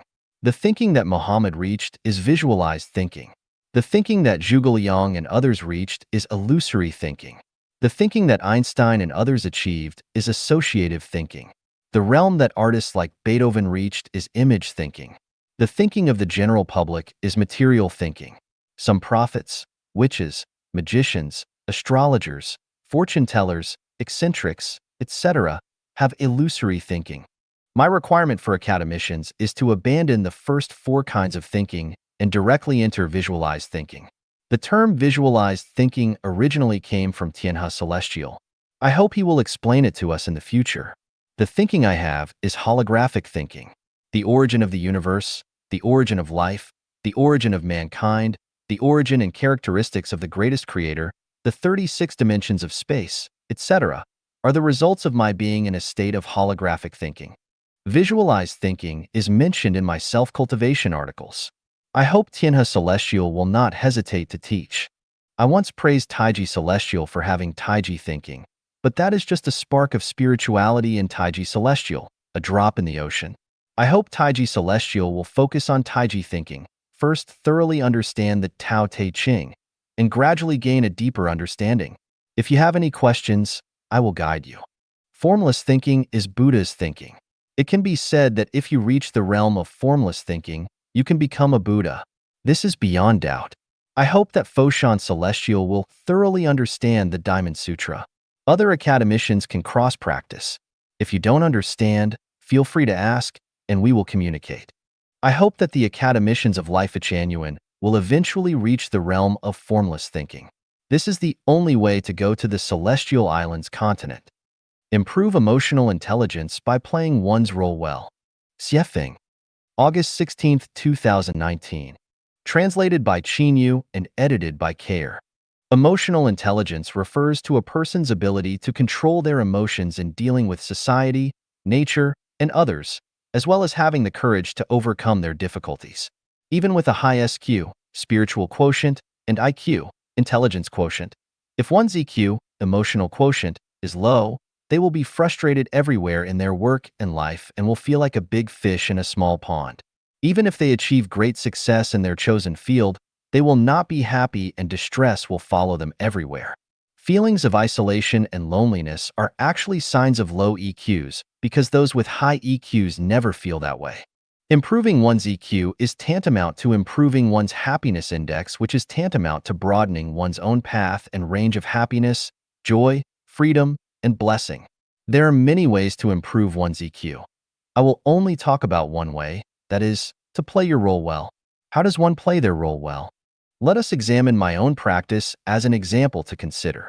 In the past 2 years, I have operated a small inn in BC, Canada. Last year, the guests rated us with an overall score of 8.8 out of 10. So far, this year's score is 9.1. 8 items are scored. The scores on other items might be high or low, but the scores for the owner are almost all 10s. That is, the scores for me are all very high. How do I do this? I entered my role and always played seriously. When I serve the guests, I regard myself completely as a waiter. When they arrive, I run quickly to greet them, regardless of their age or appearance. I open the doors for them and I am attentive at the tables. I brew and pour tea and coffee for them and I toast bread for them. No matter what questions or requests they might raise, I do my best to answer and respond to them as humbly as I can. Even when they are serious, I face them with a smile. When they are about to leave, I wave them off reluctantly and give them my blessings. Recently, an 80-year-old man who came for accommodations told me that a pair of his trousers was soiled and asked if I could wash them for him. I agreed to do so, but after I took out the trousers, I saw that they were stained with feces inside and out, and they really stank. I took the trousers to the lawn, opened the hose on them, rinsed his pants, sprayed them with liquid soap, and finally removed all their stains with a long brush until they were clean. When playing the role of waiter, I never regard myself as the tour guide of Life Genuine. Nor do I regard myself as the messenger of the greatest creator or the incarnation of God, Buddha, celestial, and saints. Nor do I think about my achievements in the past. Here and now, I am nothing but a waiter, let alone regard myself as an old man with white temples. To be a waiter, regardless of who you were in the past or what great achievements you have made, just enter your current role and play the skills and qualities required for that role well. 7/10 of the guests I receive are from Europe and a quarter are from North America. They tend to be very picky so that once a problem is found, it will definitely be mentioned on the reservation website and a reduced score will be given. The guests are made up of many kinds of people, but due to my high room rates, most of them are what we call upper middle class. Several unexpected groups have come by, but when they learned about our rates, they left and went to cheaper motels and boarding houses. Therefore, because of our guests' backgrounds, they are picky about their rooms and services, but however picky they might be about my facilities, they are always satisfied with my service, with me. Because I play my role well, I get along well with the guests. Some like chatting, so I join in with them. I joke and talk about everything with my guest with my broken English and throw in some compliments from time to time. Thus, we have no barrier getting along with each other. Once there was a guest who, the more we talked, the deeper our discussion became. When he finally left, he specifically left me a business card, and I saw from it that he was a special representative from the UN Secretary General and the head of their mission. Other guests have also left their addresses and contact information when they parted and invited me to visit them. My parents taught me from a young age, do whatever you do like you were playing, which means that regardless of who you are, play your role well. If you are herding sheep, do as shepherds do. If you are a peasant, plant crops well. If you are an official, you should be official. Of course, if you want to be a hooligan, you should strive to be a remarkable, first-rate hooligan. In short, no matter what role you play, you should play it wholeheartedly and play it well. There is a lady in Japan who cleaned airport toilets diligently for nearly 30 years until she finally became a national treasure class person of Japan. The reason is that she played her role well. Those who play their roles well, whether cleaning toilets or exploring alien life, will be happy to take the initiative to do every current thing well and thoroughly. If they are sighing, grumbling, complaining, frowning, or cursing while they are working, there is no doubt that they are not playing their role well. Those who cannot play their roles well cannot be expected to play other roles well either. Those who cannot do simple things well cannot be expected to do complex things well, and those who cannot do small things well cannot be expected to do big things well.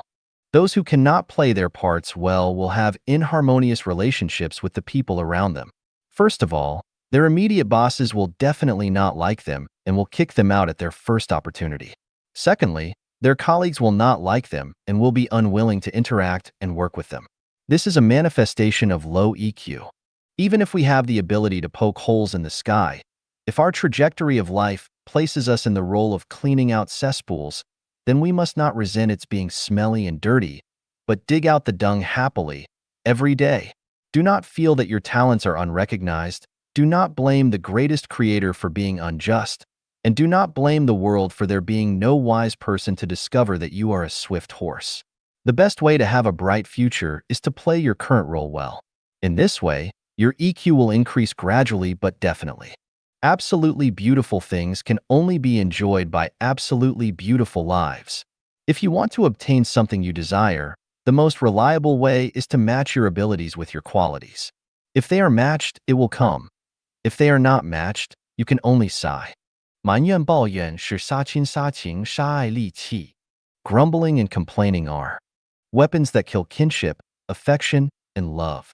Xiefeng, September 19, 2019. Translated by Qinyu and edited by Care. Feeling resentful, unsatisfied with doing things, dissatisfied with your results, negativity, and blaming others is grumbling. Dissatisfaction with the status quo and results, never accepting anything as being one's own fault, but rather blaming other people's faults for causing unsatisfactory results, thus complaining and blaming others and letting them bear any and all bad consequences is complaining.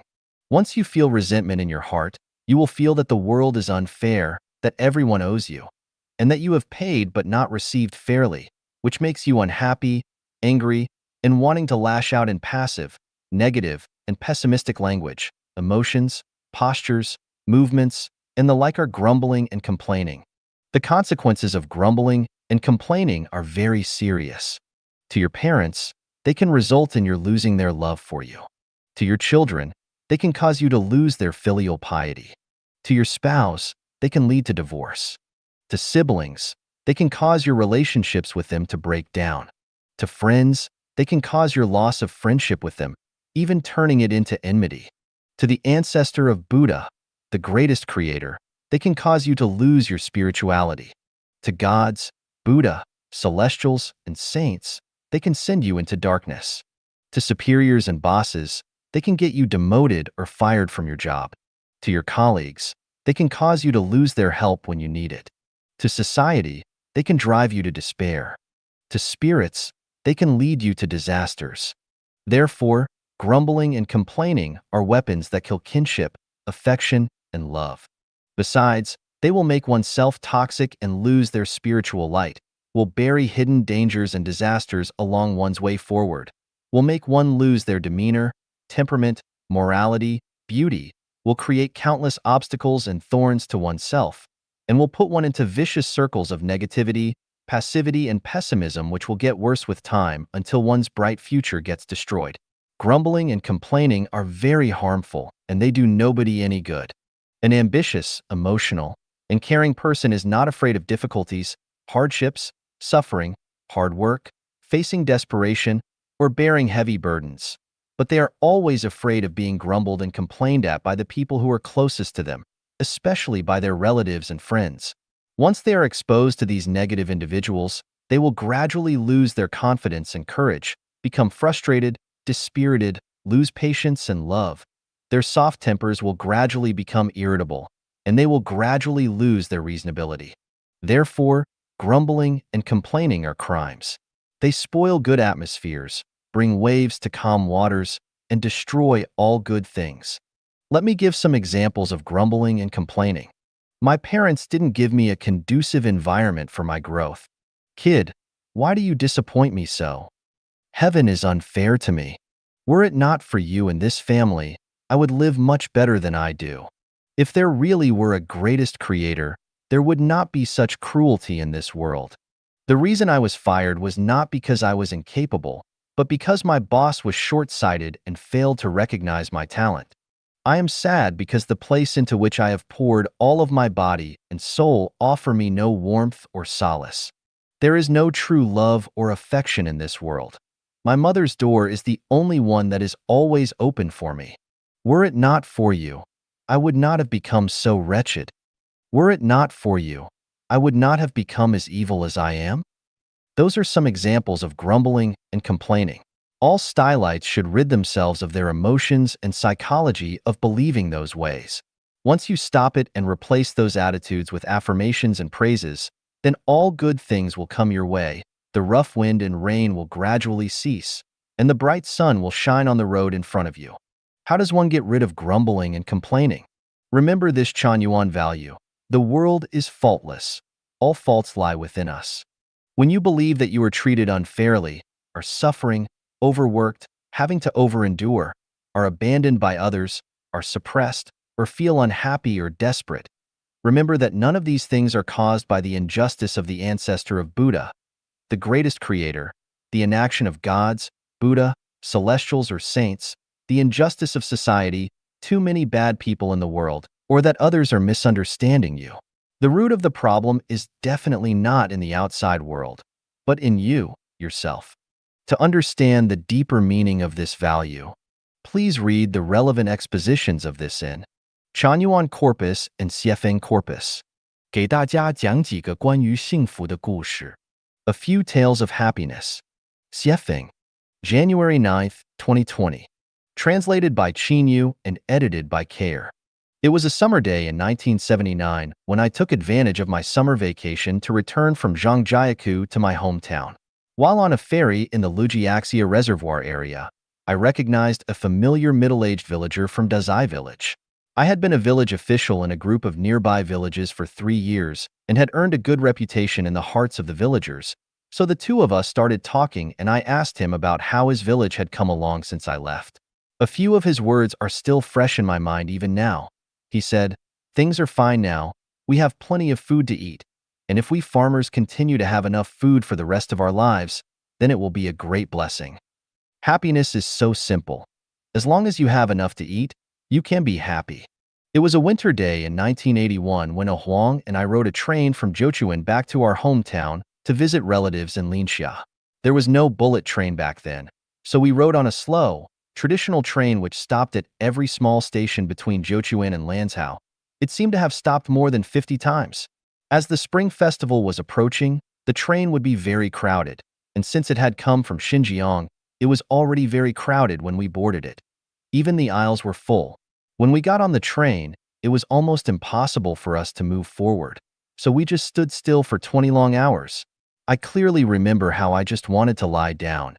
Even gravel would have felt good. Happiness is quite simple. You will feel happy if you can lie down and sleep on a bed every night, even a hard one. It was an autumn day in 1997, and I was living at number 10 Mount Pleasant Forest Road, Harare, Zimbabwe. At that time, I had registered a company called Golden Crown Marketing, PTE Ltd.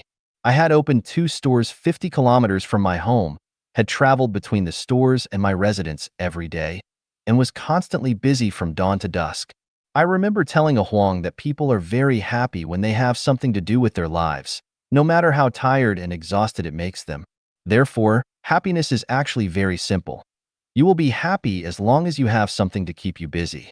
It was a summer day in 2011 when I was standing on the second floor of the first branch of Lifuchanuan in Yunnan province, talking and laughing with my celestial brothers and sisters in the courtyard. A sense of happiness arose spontaneously as I understood that people are happy when there are many others accompanying them through their life's journeys. Happiness is so simple. You feel happy when others are with you. It was the winter of 2017 when Huang, Foyi, and I were living in the Pacific island country of Vanuatu. Our hut was only 10 meters from the sea, and even though it was ventilated on all sides, it was very hot and many mosquitoes lingered on all sides. So hot that I could not bear to cover myself with even a sheet, and I was being bitten constantly and mosquitoes would wake me up all night long. Small mice sometimes fell from the roof of the straw shed, but I thought at that time that if one could live in a house that would protect them from wind and rain and could sleep with a quilt at night without being bitten by mosquitoes, that would be a happy life. So, it is not difficult to be happy. As long as you have a room and can sleep under a quilt at night for protection, then you will be happy. An old legend tells of a group of unusual people who all once shared a miraculous power from birth. To contend for survival resources, these unusual people plunged common people into abysses of misery.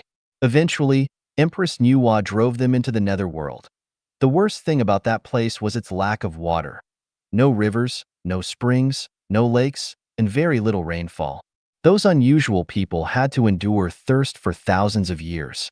At that time, the greatest hope of the king and his subjects in the netherworld was to get water and to be able to drink big mouthfuls of it. It is wonderful to have plenty of drinking water. Therefore, happiness is to have enough water to drink. To sum it up, happiness means having water to drink, food to eat, a room in which to live, a bed on which to sleep, being under a quilt at night, having something to do, and being accompanied by a group of wonderful people. Today is the first day of winter, and as I look up from my top floor, I see ice and snow everywhere. The sky and the earth have become completely white, and Lake Laklahatch is already frozen. Except for some slight noise from vehicles passing occasionally on the Caribou Highway, RT97, no sound can be heard. This is the third winter I have spent in Canada, with last year's lowest temperature dipping to -29 degrees C, -20 degrees Fahrenheit, and the year before reaching -30 degrees Celsius, -22 degrees Fahrenheit.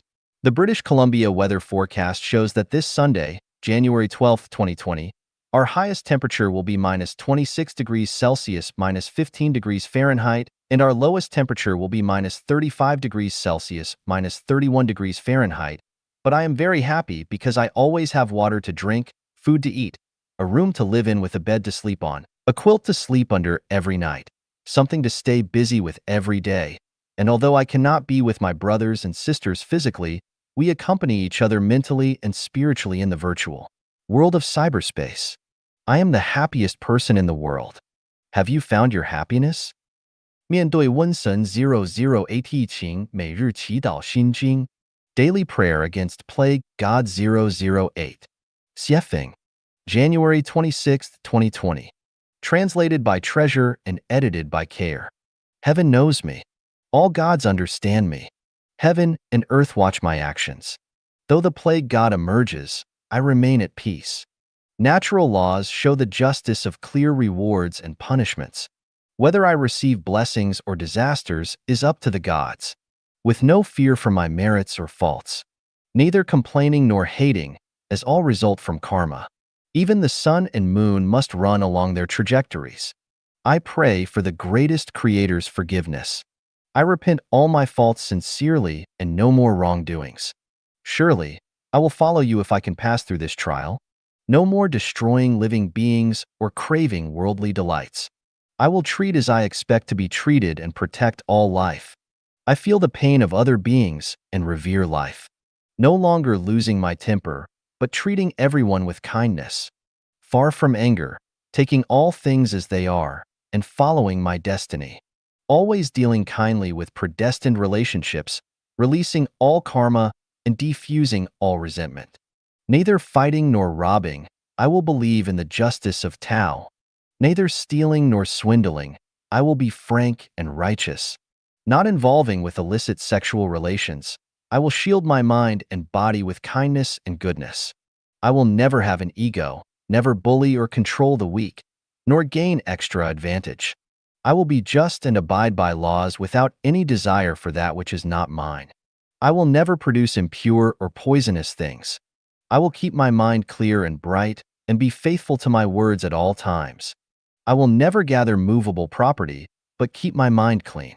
Revering gods and Buddha, my path will be smooth and bright. Listening to saints and celestials, adversity will become prosperity. With virtue, my blessings will always exceed my desires. Never again will words from my mouth hurt others. No more steps will be taken along evil paths. All of my mind's thoughts will be based on love for all beings. I will conduct myself honestly. Once the roots are established, the path will lead straight. Divine meshes are large, but with no gaps. God shall test my heart and crumble my bones if I do evil again. As I pray more to the ancestor of Buddha, show me pity and keep the plague from my door. I will be righteous as I pray for all gods to bless me. I will observe Life-genuine values and follow the guide's lead, and associate with celestials to elevate my life towards heaven. My heart is now clear, pure, quiet, joyous, and with gratitude and a bright future ahead. 杨改兰无华焰现象给我们的启示 Enlightenment from the phenomena of Yang Galen and Wu Huayan. Xiefeng January 19, 2020 Translated by Qinyu and edited by Care. Yang Galen committed suicide at the age of 28 after having killed her 4 children. Wu Yanhua, who starved herself as a junior student, was down to only 43 kilograms when she passed at the age of 24. The death of Yang Galen and Wu Huayan is a common social phenomenon. Yet these two events were simultaneously extreme and yet typical. In fact, plenty of similar phenomena exist, though we rarely hear of them. Reading the books without words is to read everything, including people, society, and phenomena, so as to gain enlightenment from them. It is the original work without artificial processing from which you can derive the most authentic information and enlightenment of an opening spiritual sense. From their roots, these kinds of tragedies have their own internal causal logic, which can be said to be under fate's control. I do not want to explain this here, lest I appear to lack humanity and sympathy, so today I will simply analyze the external logic of her tragedy. Although the internal causes represent decisive factors in the developments and changes of things, without the activation and catalysis of any external cause, the internal cause can be suppressed or even ultimately transformed. This is like a time bomb. As long as it is not detonated, it will not explode and can be diffused slowly. So, what is the culprit that led to the tragedies of Yang Galen and Wu Huayan? The answer is the traditional life pattern. Yang Galen had to take care of her father and grandmother while raising her own 4 children. Her husband was too honest to make money. Even her relatives, friends, neighbors, and the villagers had their own difficulties and were unable to help her very much. In the end, desperate and with no hope left, she killed herself along with her 4 children. For this, we cannot reproach or blame her. When one is isolated and helpless, what seems easy for most of us becomes an insurmountable chasm or a mountain that is impossible to scale. I can understand her deeply, and I might have taken the same path in a similar situation. Of this, no one would dare to boast. Otherwise, millions of people around the world would not commit suicide every year. Wu Huayan's parents had passed away, her younger brother was young and suffering from mental illness, and she was physically weak. For 5 years, she had only eaten the rice mixed with chili that she could barely afford. At 24 years old, her body was devastated from poverty. Most who encounter such predicaments would simply collapse. Now let us suppose that if Yang and Wu had lived in the new oasis for life created by Life Genuine, this kind of tragedy would never have happened. In traditional families, once the most important breadwinner gets sick or passes away, the family falls upon hard times. Relatives, friends, neighbors, and villagers will only offer slight comfort and give breadcrumbs at most, but they cannot solve their fundamental problem. If such a situation were to occur in the new oasis for life, support for the old, the children's education, and the expenses of everyone's illnesses would be borne by the home so that anyone could get through the difficulties easily without despairing. The working people in China always place their expectations for better lives on wise emperors or clean and efficient governments. This is wrong thinking. For thousands of years and even into the modern era, tragedies are still happening. Therefore, instead of depending on others and on society, and instead of condemning and blaming the indifferent people and the government, it is better to leave the sea of hardship to avoid tragedies. Anyone can take this road easily, that is, by not marrying, but by incorporating themselves into another mode of production and life in the new oasis for life created by Life Genuine. In this way, they will get another life which can even be said to be a paradisiacal one. The greatest creator, gods, Buddha, celestials, and saints have always cared about everyone, including the workers. They have pointed out a clear path for us and created the most idyllic life mode by which we can all lead good lives, but people neither listen nor follow.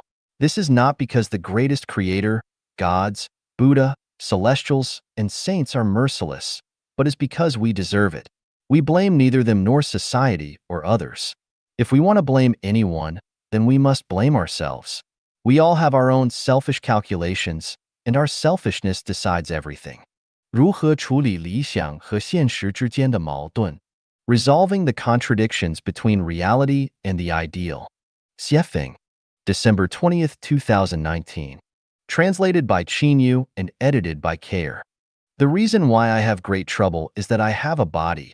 If I had no body, what trouble could I have? Tao Te Ching. Since I have a body, then I also have worries of food, clothing, housing, life, old age, sickness, death, favor, humiliation, panic, fear, and much more. If I had no body, I would have none of these worries.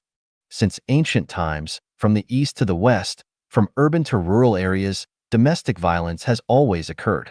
So how do we prevent people from suffering from it? Legislation, supervision, preaching, intervention, and other attempts have failed to prevent it. Domestic violence occurs because of families. So if there were no families, there would be no domestic violence. Therefore, the only effective solution to avoid domestic violence is to not get married and not form families. If you have no family, you will be insulated from it. How do we resolve the contradictions between reality and the ideal? The best way to resolve it is to have no ideal. With no ideal, there can be no contradiction. The most wonderful sword-fighting rule is to use no sword. The most superior mental rule is to have no intention. The best management is to have no management, and the highest ideal is to have no ideal. After determining an ideal, you eventually find that the likelihood of achieving that ideal is next to zero because the vast majority of it cannot be achieved. In this sense, ideal equals fantasy, equals imagination, equals delusion. Ideals are actually harmful.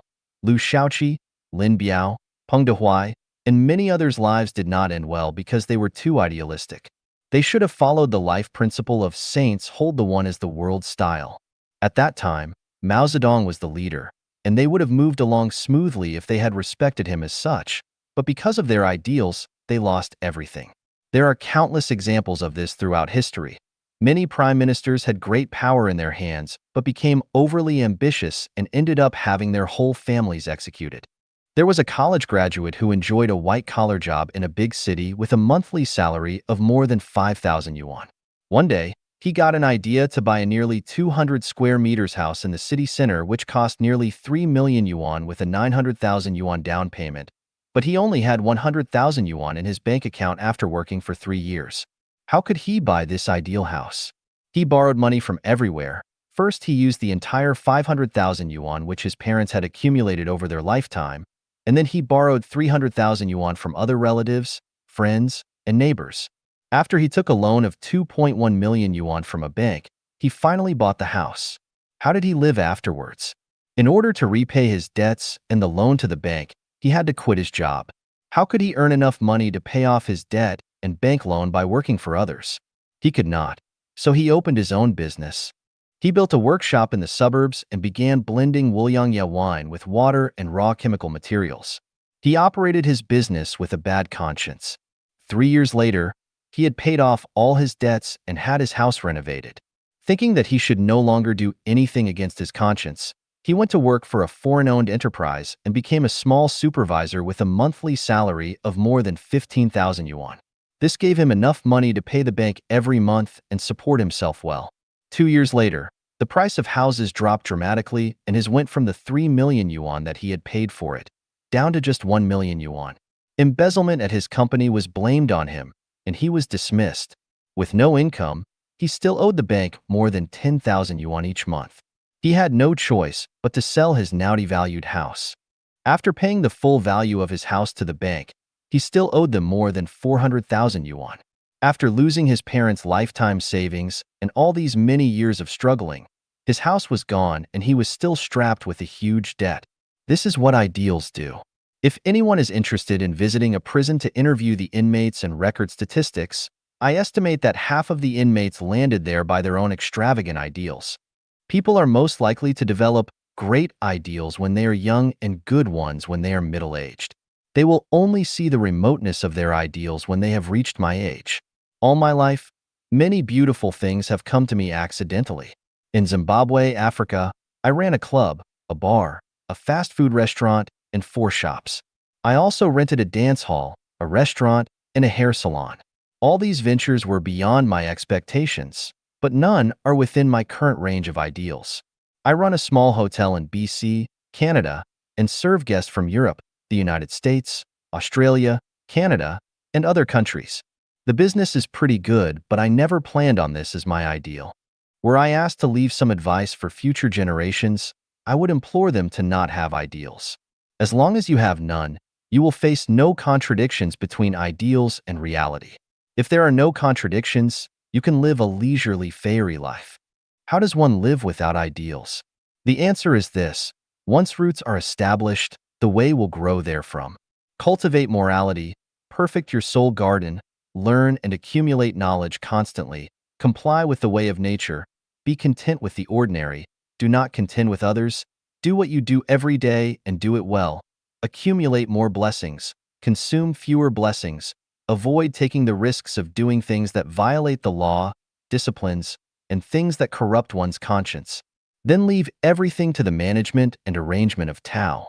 It is easy to have good relationships with everyone if we want nothing from them. I would not care about the price of wine if I did not drink it. If you have no ideals, then the devil can do nothing with you. You can then keep your mind at ease, and you will then have a good chance of becoming a fairy. Rubbing ropes against wooden boards will cut into them, and dripping water onto stones will wear them down.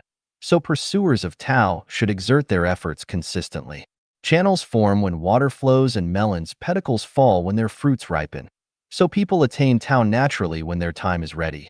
最简单、最直接的成圣之路. The simplest and most direct way to become a saint. Xiefeng. December 14th, 2020. Translated by Qin Yu and edited by Kair. Can a person become a saint? Of course. How do they do that? It is really quite easy. The simplest and most direct way is to consider how to make other people's lives better than one's own. Once one thinks and acts this way, they will have become a saint. Look at how easy that was. No one had to read the Bible, the Buddhist scriptures, the Tao Te Ching, or the Quran, let alone worship masters or listen to the edifications and teachings of gods, Buddha, celestial beings, saints, great masters, or people with great virtue in the world. You only have to think of how to make other people's lives better than your own and do things consistent with that goal. Do you doubt this? Come on, fight with me and see if you can win. If you go to any prison and ask any of the officials who are there for corruption, malfeasance, or bribery, you will find that 95% of those who have fallen into such situations have done so because they all considered how they could live more comfortable lives than others, and they proceeded to transform those thoughts into actions to achieve that goal. Why do people envy the rich on the one hand, yet hate them on the other? Their envy is because they want to live like them, while their hate is because they make them uncomfortable, because they obviously do not and most likely never will. I have not done statistical analyses, but I am sure that most criminals commit crimes because they want to live more comfortably than others. It can be understood from this that all people who want to live more comfortably than others are committing crimes, even if only mentally. If you do not believe this, just look at what they say and do. All are committing crimes or are on the road to doing so. If you consider all those people who strongly slander and oppose the communist mode of production in life, they all want to live more comfortably than the rest of us. Why should we become saints? It is a matter of realm, of life direction. Saints will certainly not do evil and will certainly not degenerate into hell. Certainty is the life of heaven. Life is short. A century is a single frame in a movie. No matter how we try to grab something, it ends up being in vain. Why compete for the space of a snail's antler or contend for a flash of light? Why not become a saint instead? 让我们来玩装假成真的游戏. Let us play the game of pretending to be true. Xiefeng. September 19, 2020. Translated by Qin Yu and edited by Kair. Holographic thinking recognizes no difference between truth and falseness, just as the subconsciousness mind does not distinguish between either. The non-material world only recognizes information but does not distinguish between those two opposites. Therefore, playing the game of pretending something to be true can be very interesting. A man came to Buddha and asked, "Buddha, let 100 families provide for me." As a result, he became a beggar, and they did. A woman came to Buddha and prayed, "Buddha, let others serve me." As a result, she became ill and her relatives served her in bed all day and all night. Let us start playing now. People around a healthy man told him pitifully and seriously, "You look horrible. You must be ill." Everyone kept telling him this until he soon became ill. You can fool yourself. For example, your kidneys are both good, but you keep thinking that something is wrong with them. After a few days, both of them fail, and you will be relegated to being on dialysis treatment. You think, "It is such a pain to work every day. I wish I could lie in bed for a few days." Soon, you will be suffering, if not from a stomach pain, a headache, or nerve damage, then it will be from your having sprained or broken your leg. You will surely be lying helplessly in bed for a few days. Those three pretend games are all passive, negative, and pessimistic, and we should never play them. Let us play active, sunny, optimistic, and positive games such as these 8. If you feel ill or have a disease, then you will need to pretend to be healthy. You should believe in your heart that you are not sick, that every part of your body is well. After pretending this for a while, you will recover soon. If you hate someone, even to the point of wanting to spit in their face, then you must pretend that you like them very much and tell them things like, "Handsome, you look cool, you are the greatest." After a short while, you will no longer hate them. When you are eating but you have no appetite and the food seems bland and tasteless, you should pretend that you like the food in front of you. If you do your best to convince yourself that the food is delicious, nutritious, and perfect, that you enjoy it very much and that many people in today's world are suffering from hunger and malnutrition, but that you are blessed to have such wonderful food, then from what had been a simple and boring meal, you will enjoy tasty delicacies. Someone is indifferent or unconcerned about you, so you should pretend that they treat me the best, they care for and love me the most. After a while, they will become the one who does all three. If you feel yourself becoming aloft, then you should pretend to be transcendent, natural, and elegant. Over time, your worldliness will drift away. If something is bothering you, then you should let others see your vigorous, high-spirited, and confident side. Pretending this way will soon rid you of your troubles. If you have expired drugs or stale food, you should think this way: panacea will be born from my old stuff. If I consume them, then all my ailments will disappear and I will also see unexpected benefits, and you will become rejuvenated and be in an amorous mood. Whatever you truly believe will be fine and good for you. When you encounter stoppages that annoy you and make you hesitant, you should think, the greatest creator loves me the most, and the ancestor of Buddha, the greatest creator, through Tao, will definitely arrange the best plan for me. Then, do not worry about it any longer, for it will surely come to pass. Keep pretending that lies are true until they become as such. You can draw inferences about other cases from these 8 instances and pretend that all ugly truths are actually beautiful lies until beautiful truths are eventually born. Such fun games require few investments but offer great benefits and are worthy of your seriously performing and enjoying them. Pretending to be true is to create a state of mind with your heart. These are the lowest levels of games that celestial beings play. We need to play them more often. 跟导游混跟导游疯. Follow the guide and play crazily with him. Xiefeng. December 2nd, 2020. Translated by Qin Yu and edited by Kair. The sun rose at exactly 8 o'clock this morning, showing half of its face above the top of a tree near Lac La Hatch.